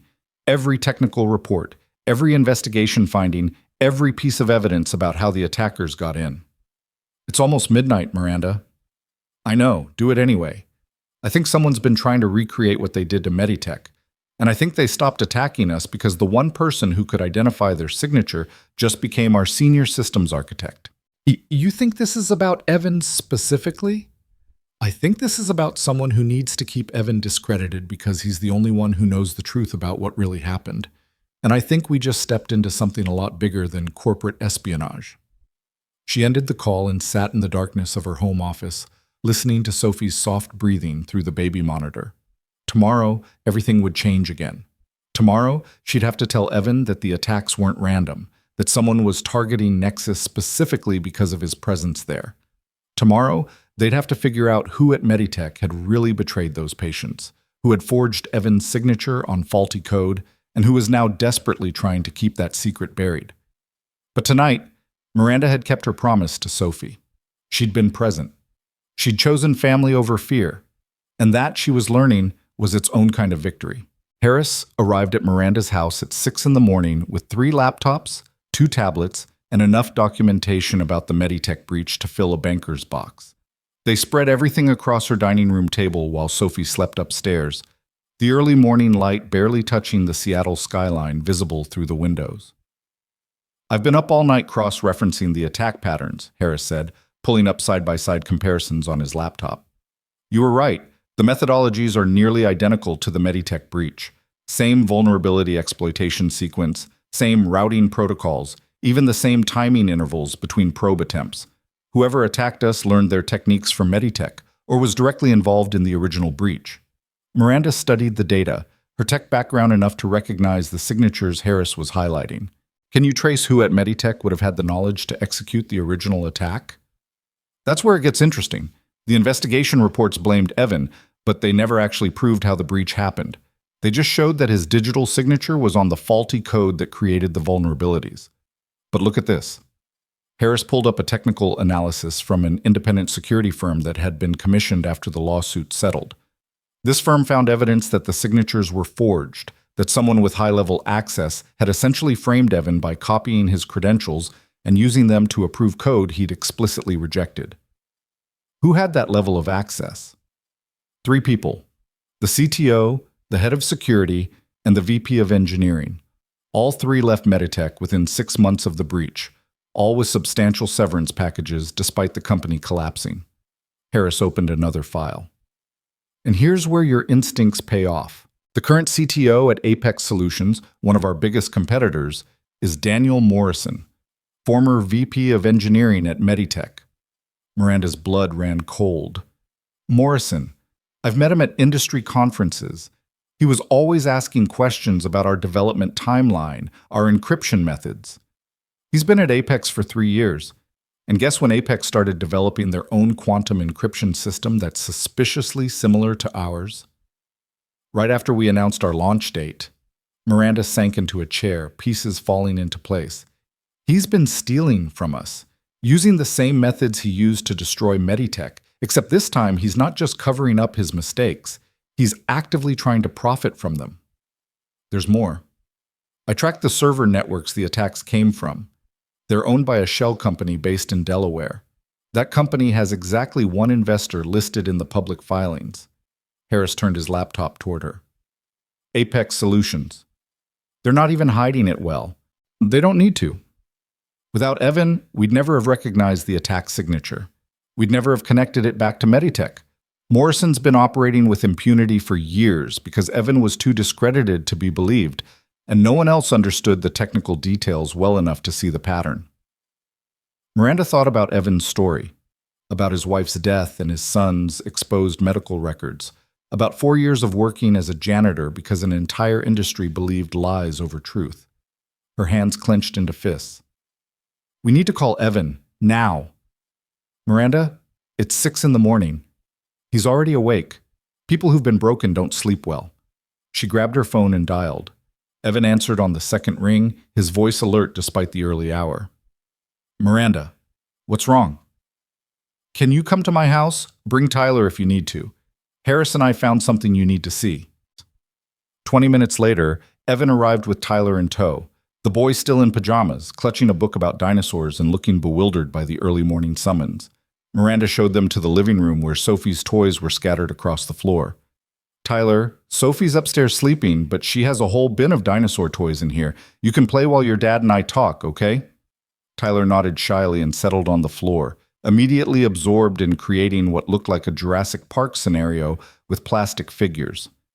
Evan watched his son for a moment, something soft and protective in his expression, then followed Miranda to the dining room. His face changed the moment he saw the documentation spread across the table. All the color drained from his features, leaving him gray and shaken. "That's the Meditech breach analysis," he said quietly. "I haven't seen these reports since the lawsuits. Where did you—" "Sit down," Miranda said gently. "Harris, show him what you found." For the next hour, they walked Evan through the connections, the attack patterns, the forged signatures, Morrison's current position at Apex, the shell company funding the cyber attacks. Evan sat absolutely still, his hands flat on the table, knuckles white with tension. When Harris finished, the silence stretched like a pulled wire about to snap. "He destroyed my life," Evan finally said, his voice barely above a whisper. "Morrison. He was the one who pushed to launch Meditech's system despite my warnings. When it failed, he forged my signature on the approval documents and fed me to the lawyers like bait. I lost everything, my career, my reputation, my marriage. My wife died thinking I was the kind of man who would compromise patient safety for a paycheck." His voice cracked. "And he's been profiting from it ever since." Miranda reached across the table and took his hand. "We're going to stop him. We're going to prove what he did, and we're going to make sure he can't hurt anyone else." "How?"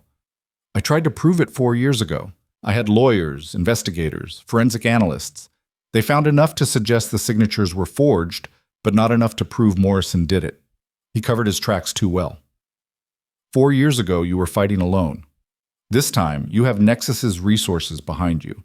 You have a CEO who believes you and a security chief who can trace digital breadcrumbs Morrison thought were buried." Miranda squeezed his hand. "This time, we're fighting together." Harris pulled up another file. "The attacks on our systems? Morrison made a mistake. He got arrogant. The routing protocols he used are sophisticated, but they're not perfect. I can trace them back to specific hardware signatures, and those signatures match equipment that was registered to Meditech during the original breach. Equipment that Morrison would have had access to." "That's still circumstantial," Evan said, but hope was creeping into his voice despite the caution. "Maybe, but it's enough to start pulling threads, and Morrison's at a disadvantage now. He doesn't know we've connected him to the attacks. He thinks Evan's just another employee at Nexus, not someone actively investigating." Harris smiled grimly. "We can use that." "What are you suggesting?" Miranda leaned forward. "We set a trap. We leak information that Nexus has identified a critical vulnerability in our quantum encryption system, something that sounds legitimate but is actually bait. If Morrison takes it, if Apex tries to exploit that fake vulnerability, we'll have proof of corporate espionage that even his lawyers can't explain away. And if he doesn't take the bait, then we go public with what we have. The connection between the attack patterns, his history at Meditech, the forged signatures. We might not be able to prove it in court, but we can prove it in the tech industry. Once people start questioning his methods, his credibility crumbles." Evan stood and walked to the window, staring out at the morning light painting the city gold. "If we do this, Morrison will fight back. He has resources, connections, lawyers who specialize in destroying whistleblowers. He'll come after me again, and this time he'll come after Nexus too. Are you prepared for that? After what I've been through with my ex-husband, after rebuilding a company from rubble while raising a daughter alone, Morrison doesn't scare me." Miranda joined him at the window. "The question is whether you're ready to face him, to finally get the vindication you deserve. I stopped caring about vindication years ago. I just want him to stop hurting people." "Then let's make sure he can't." From the living room, they heard Sophie's voice. She'd woken up and found Tyler playing with her dinosaurs. Within seconds, the two children were deep in collaborative storytelling about a T-Rex who befriended a Triceratops, and they went on adventures together. Their laughter drifted into the dining room, innocent and uncomplicated. Evan smiled, the first genuine smile Miranda had seen from him since he'd arrived. Tyler doesn't make friends easily, too cautious after everything that happened, but Sophie's already got him relaxed. She has her mother's ability to bulldoze past people's defenses. I'm still deciding if that's a good thing. It's a wonderful thing. You're raising someone who sees possibilities instead of obstacles. After watching Morrison win by making people afraid, that kind of optimism feels revolutionary. They spent the next 3 days building the trap with meticulous care.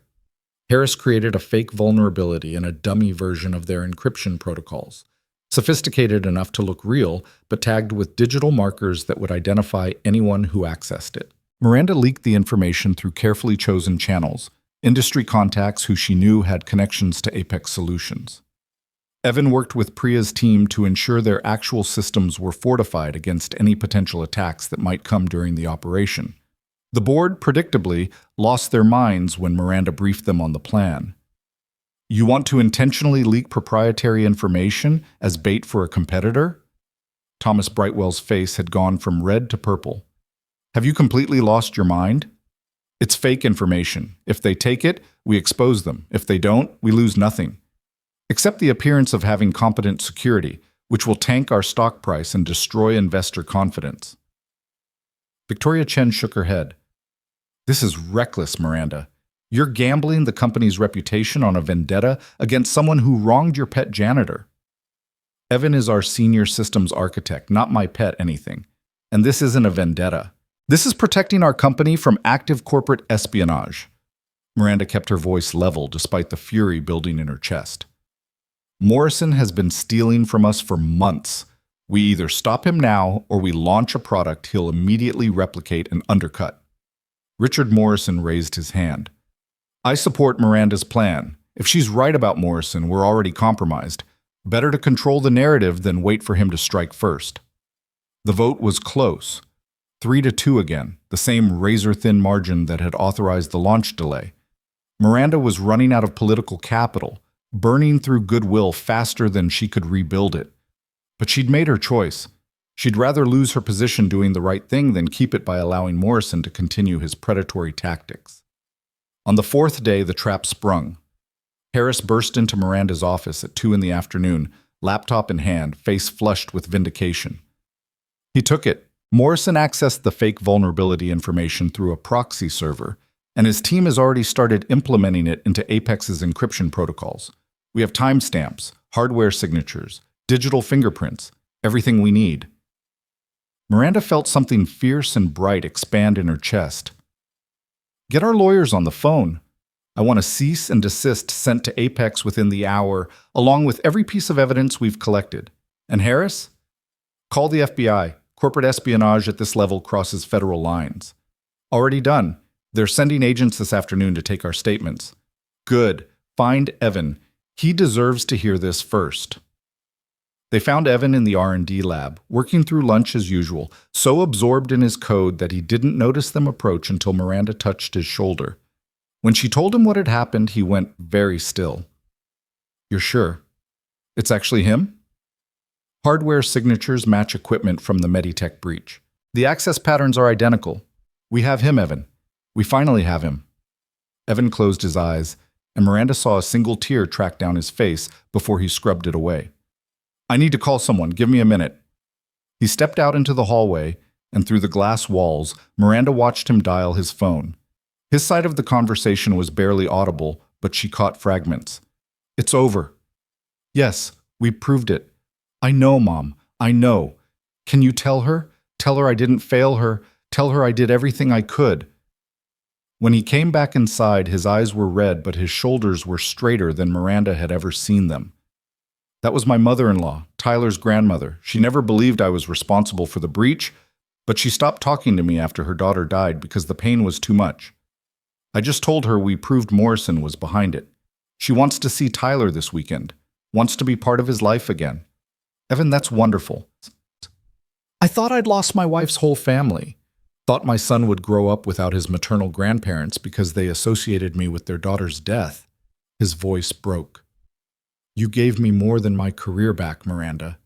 You gave me my family back. Miranda hugged him without thinking, feeling him shake with relief and grief and something that might have been hope. When they pulled apart, Harris was discreetly studying his laptop, giving them privacy despite the glass walls. The FBI agents are here, Harris said. Conference room A. The next hours were a blur of statements and evidence review. The agents, a man and woman who introduced themselves as Special Agents Chen and Rodriguez, listened with increasing interest as Harris walked them through the cyber attacks, the connections to Meditech, Morrison's current position at Apex. When Evan described the original breach and the forged signatures, Agent Rodriguez stopped taking notes and leaned forward. Mr. Cole, are you aware that there's an active grand jury investigation into Meditech's collapse? We've been building a case for securities fraud related to the breach, but we've struggled to identify who inside the company was actually responsible. Evan blinked. I had no idea. The case has been sealed because we didn't have enough evidence to indict anyone. But if you're willing to provide testimony, And if this new evidence from the Nexus attacks connects Morrison directly to the original breach, we might finally have what we need. Agent Chen smiled. You could be the witness we've been looking for. I'll testify. Anything you need. I want Morrison to face consequences for what he did. Good. We'll need to coordinate with our cybercrime division and probably bring in the SEC since Apex is publicly traded. This is going to be a big case, Mr. Cole. Are you prepared for that level of scrutiny?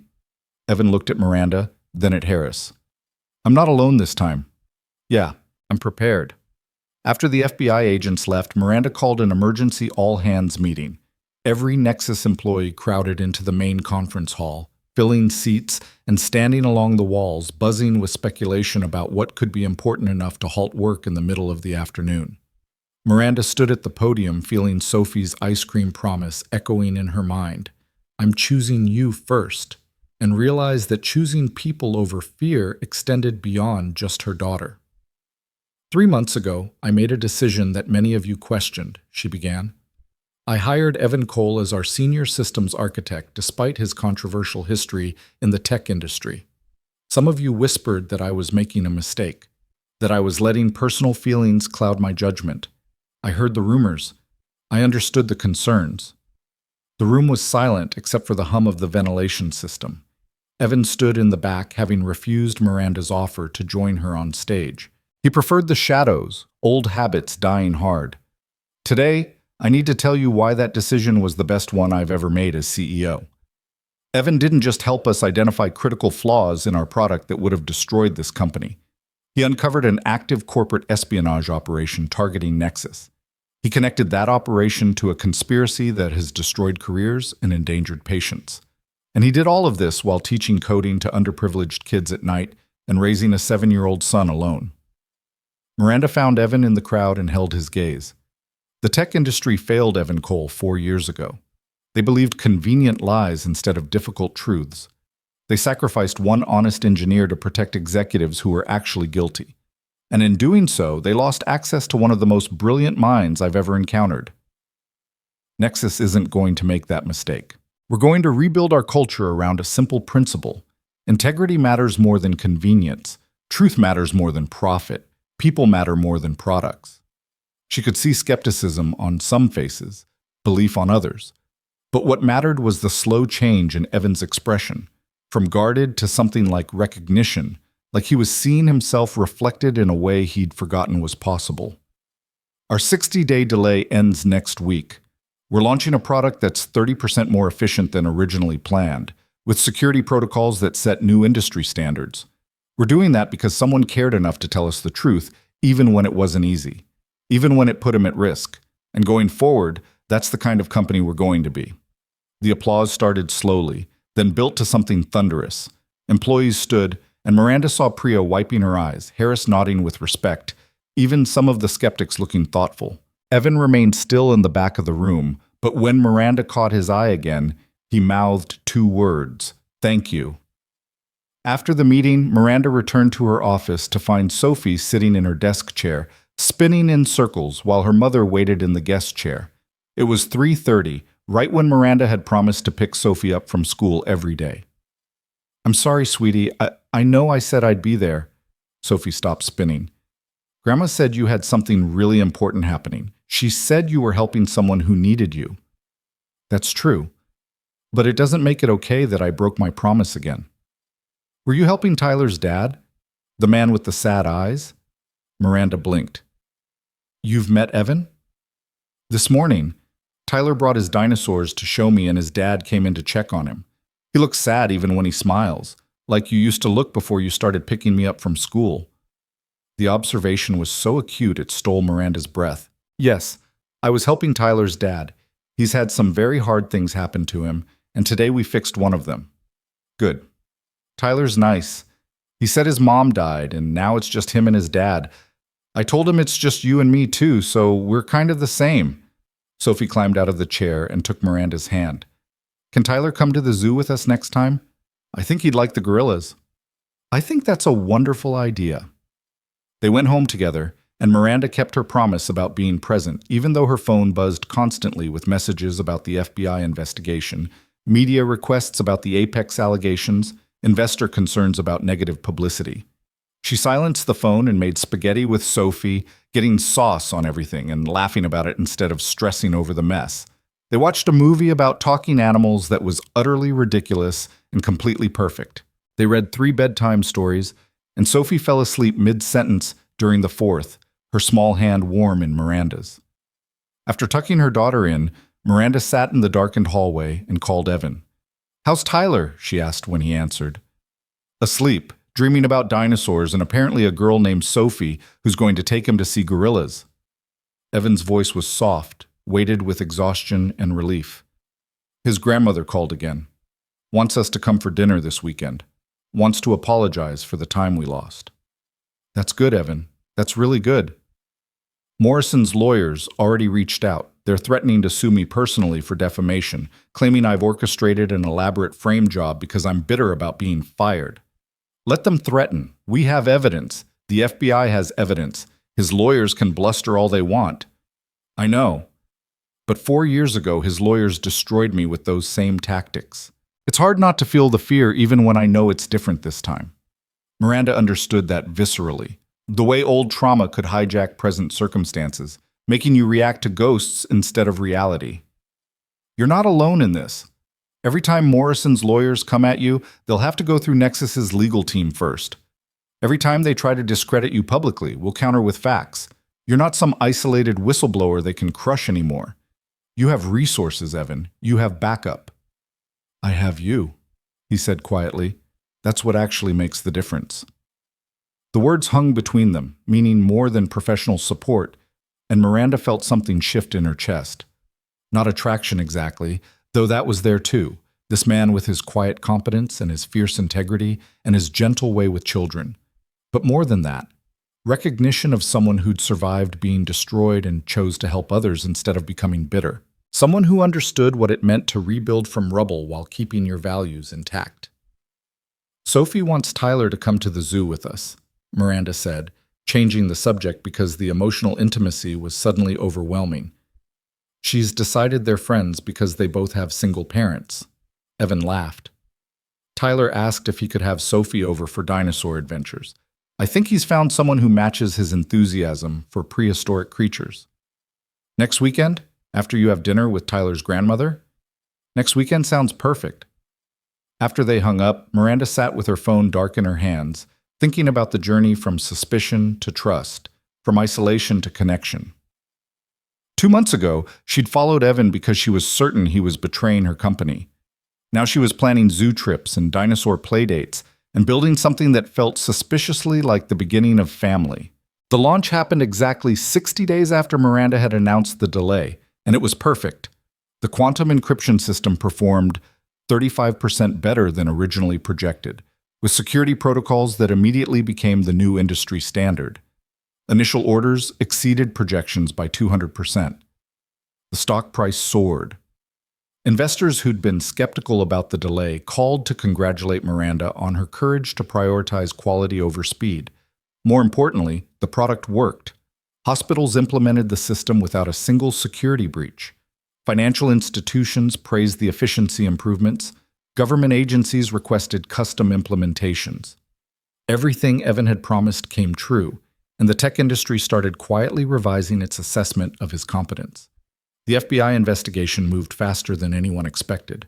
Morrison's lawyers tried to suppress evidence, but the connection between the forged signatures at Meditech and the corporate espionage at Nexus was too strong. 6 weeks after the trap sprung, federal prosecutors announced indictments against Morrison and 2 other former Meditech executives for securities fraud, conspiracy to commit corporate espionage, and obstruction of justice. Apex Solutions Board forced Morrison to resign within hours of the announcement, their stock price already cratering from the scandal.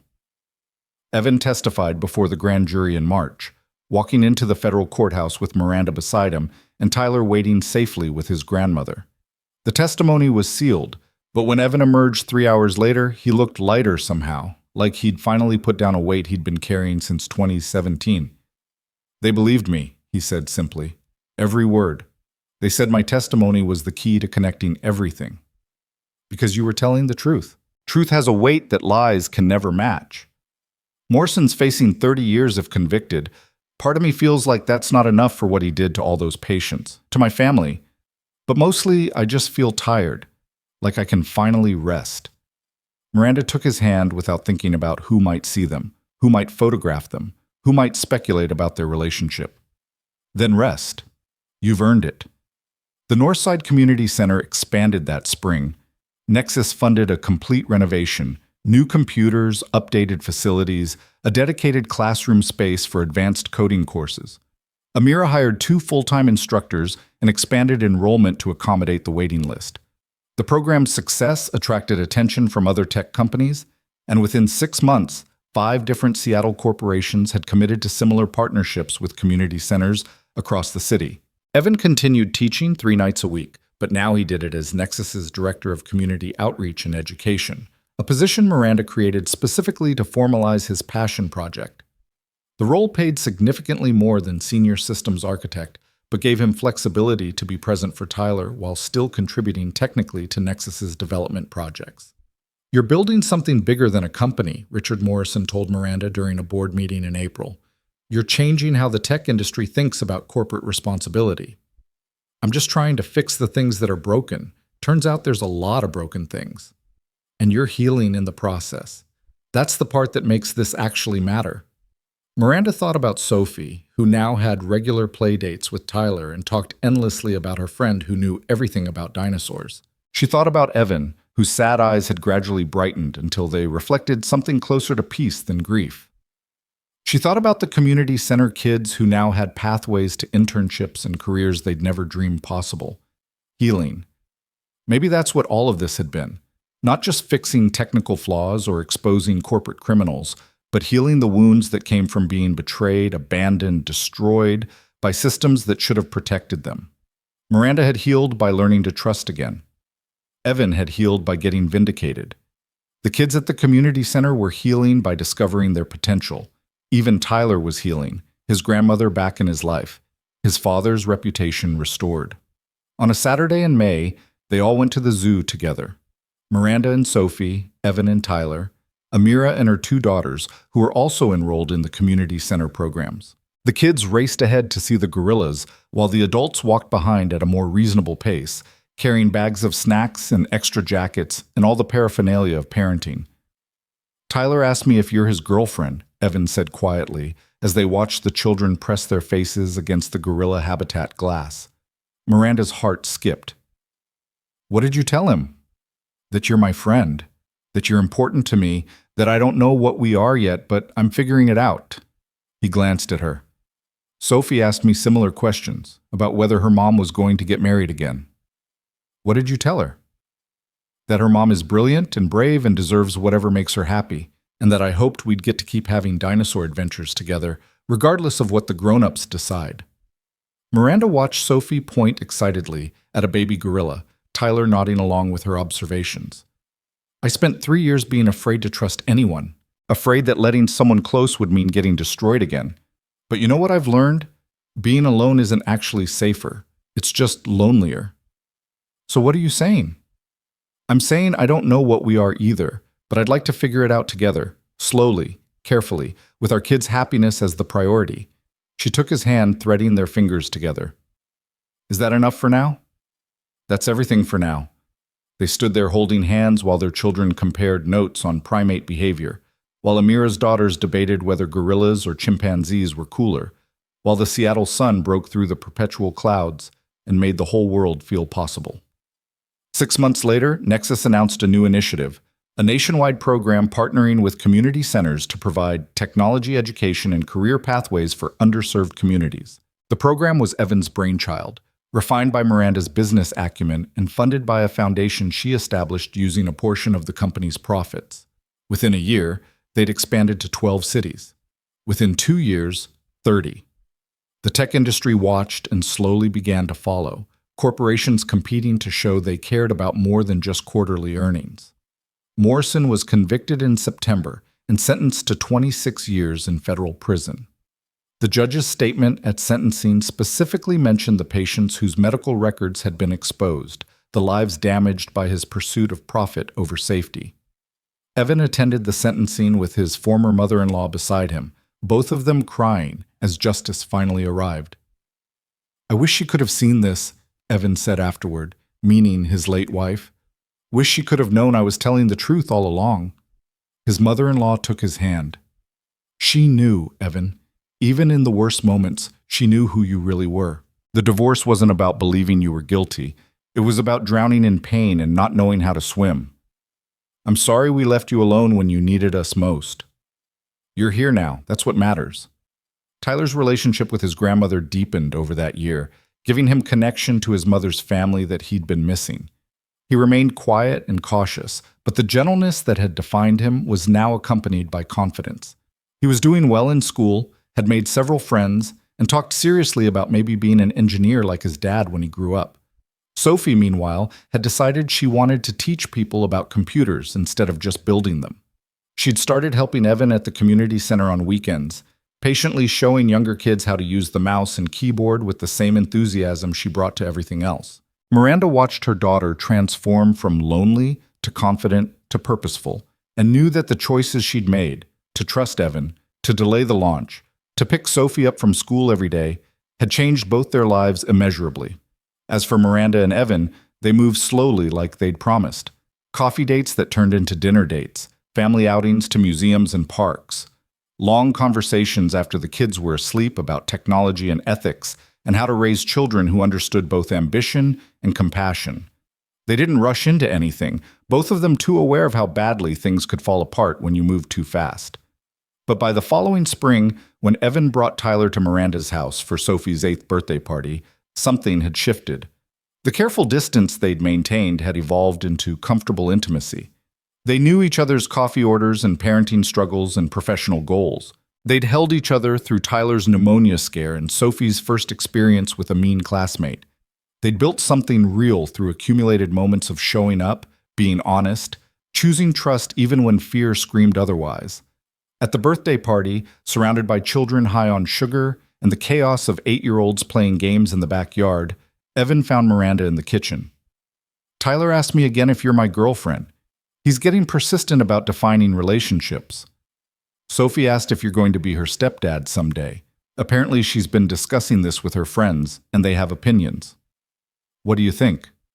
Miranda looked out the window at their children. Tyler helping Sophie open presents, both of them laughing about something only they understood. "I think we're already family in the ways that matter. Legal definitions can catch up whenever we're ready." "And are we ready?" "I think I am.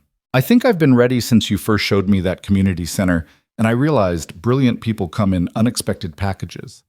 Since you risked everything to tell me the truth about our product. Since you taught me that choosing people over profit isn't weakness, it's the whole point." She turned to face him. "I'm ready if you are." Evan kissed her then, gentle and careful and full of promise. "I'm ready. Let's build something together." They were married in October in a small ceremony at the community center, surrounded by Nexus employees and community center kids and both their families. Sophie was maid of honor. Tyler was best man. Amira officiated, having gotten ordained online specifically for the occasion. The reception featured dinosaur-shaped cookies that Tyler had designed and Sophie had helped decorate, because some things were too important to delegate to professionals. Richard Morrison toasted them with words about redemption and second chances. Priya cried through her speech about watching them build trust when everyone said it was impossible. Harris gave Evan a framed copy of his first Nexus security report with the notation, "Thanks for making my job harder and our company better," scrawled across it. But the moment Miranda remembered most clearly came later, after the ceremony when the kids were playing and the adults were eating cake. Evan's mother-in-law approached them, her eyes wet but smiling. "My daughter would be happy," she said simply. "She'd want Tyler to have this. A family, a mother figure who cares about him. A future that isn't defined by trauma. And she'd want you to be happy too, Evan. To move forward. To build something new without forgetting what you lost."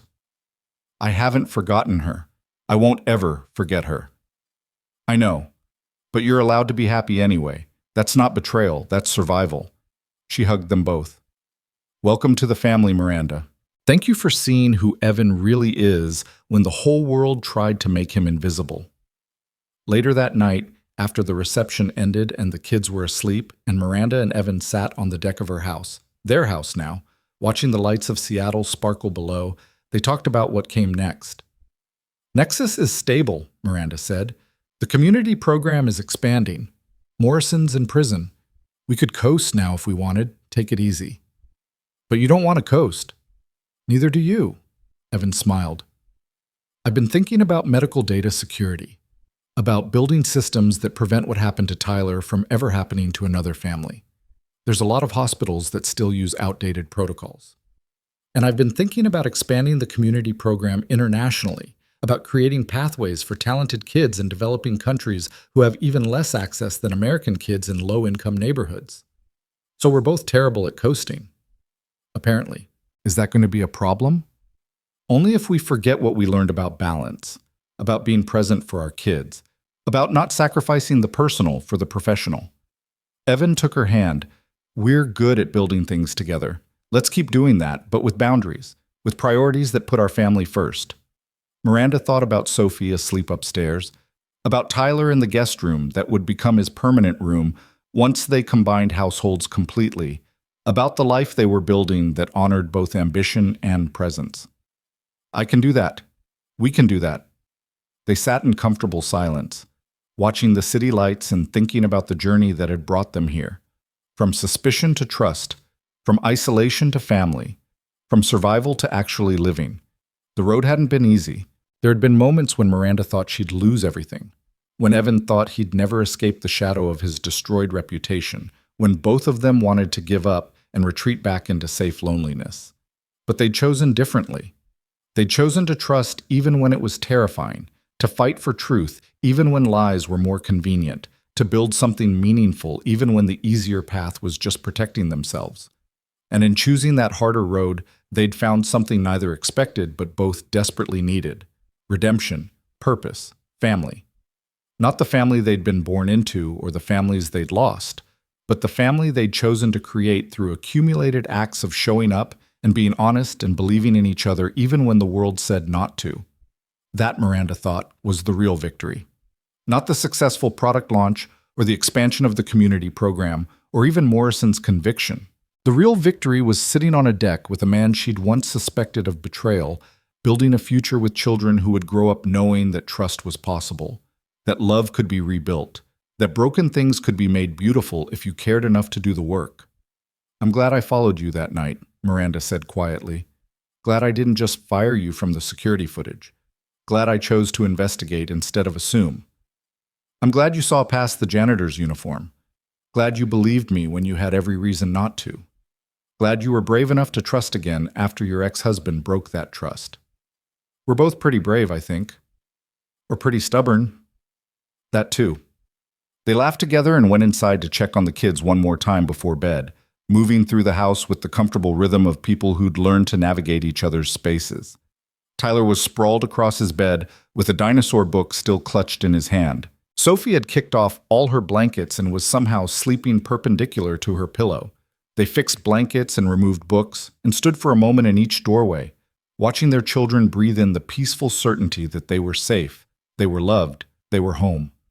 And in that moment, with Evan's hand warm in hers and their children sleeping soundly and the city glittering beyond the windows, Miranda Hayes finally felt like she'd succeeded at the thing that mattered most. Not building a billion-dollar company or changing industry standards or getting revenge on the people who'd tried to destroy them.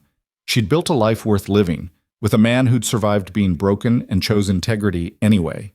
With children who would grow up seeing that second chances were real and trust was possible and love could be found in unexpected places. With a purpose that extended beyond profit to actually helping people access opportunities they'd been denied. That was success. That was victory. That was everything. And it had started with a janitor in the wrong hallway, a CEO brave enough to question her assumptions, and the choice to trust even when fear screamed to run. Sometimes the best things in life came from the courage to investigate instead of assume, to build bridges instead of walls, to choose love over fear even when fear felt safer. Miranda and Evan had made that choice, And in doing so, they'd created something neither could have built alone: a family, a purpose, a future that honored both their scars and their hope for something better. The story that began with suspicion ended with belonging. And that, they both agreed, was the best ending they could have possibly found.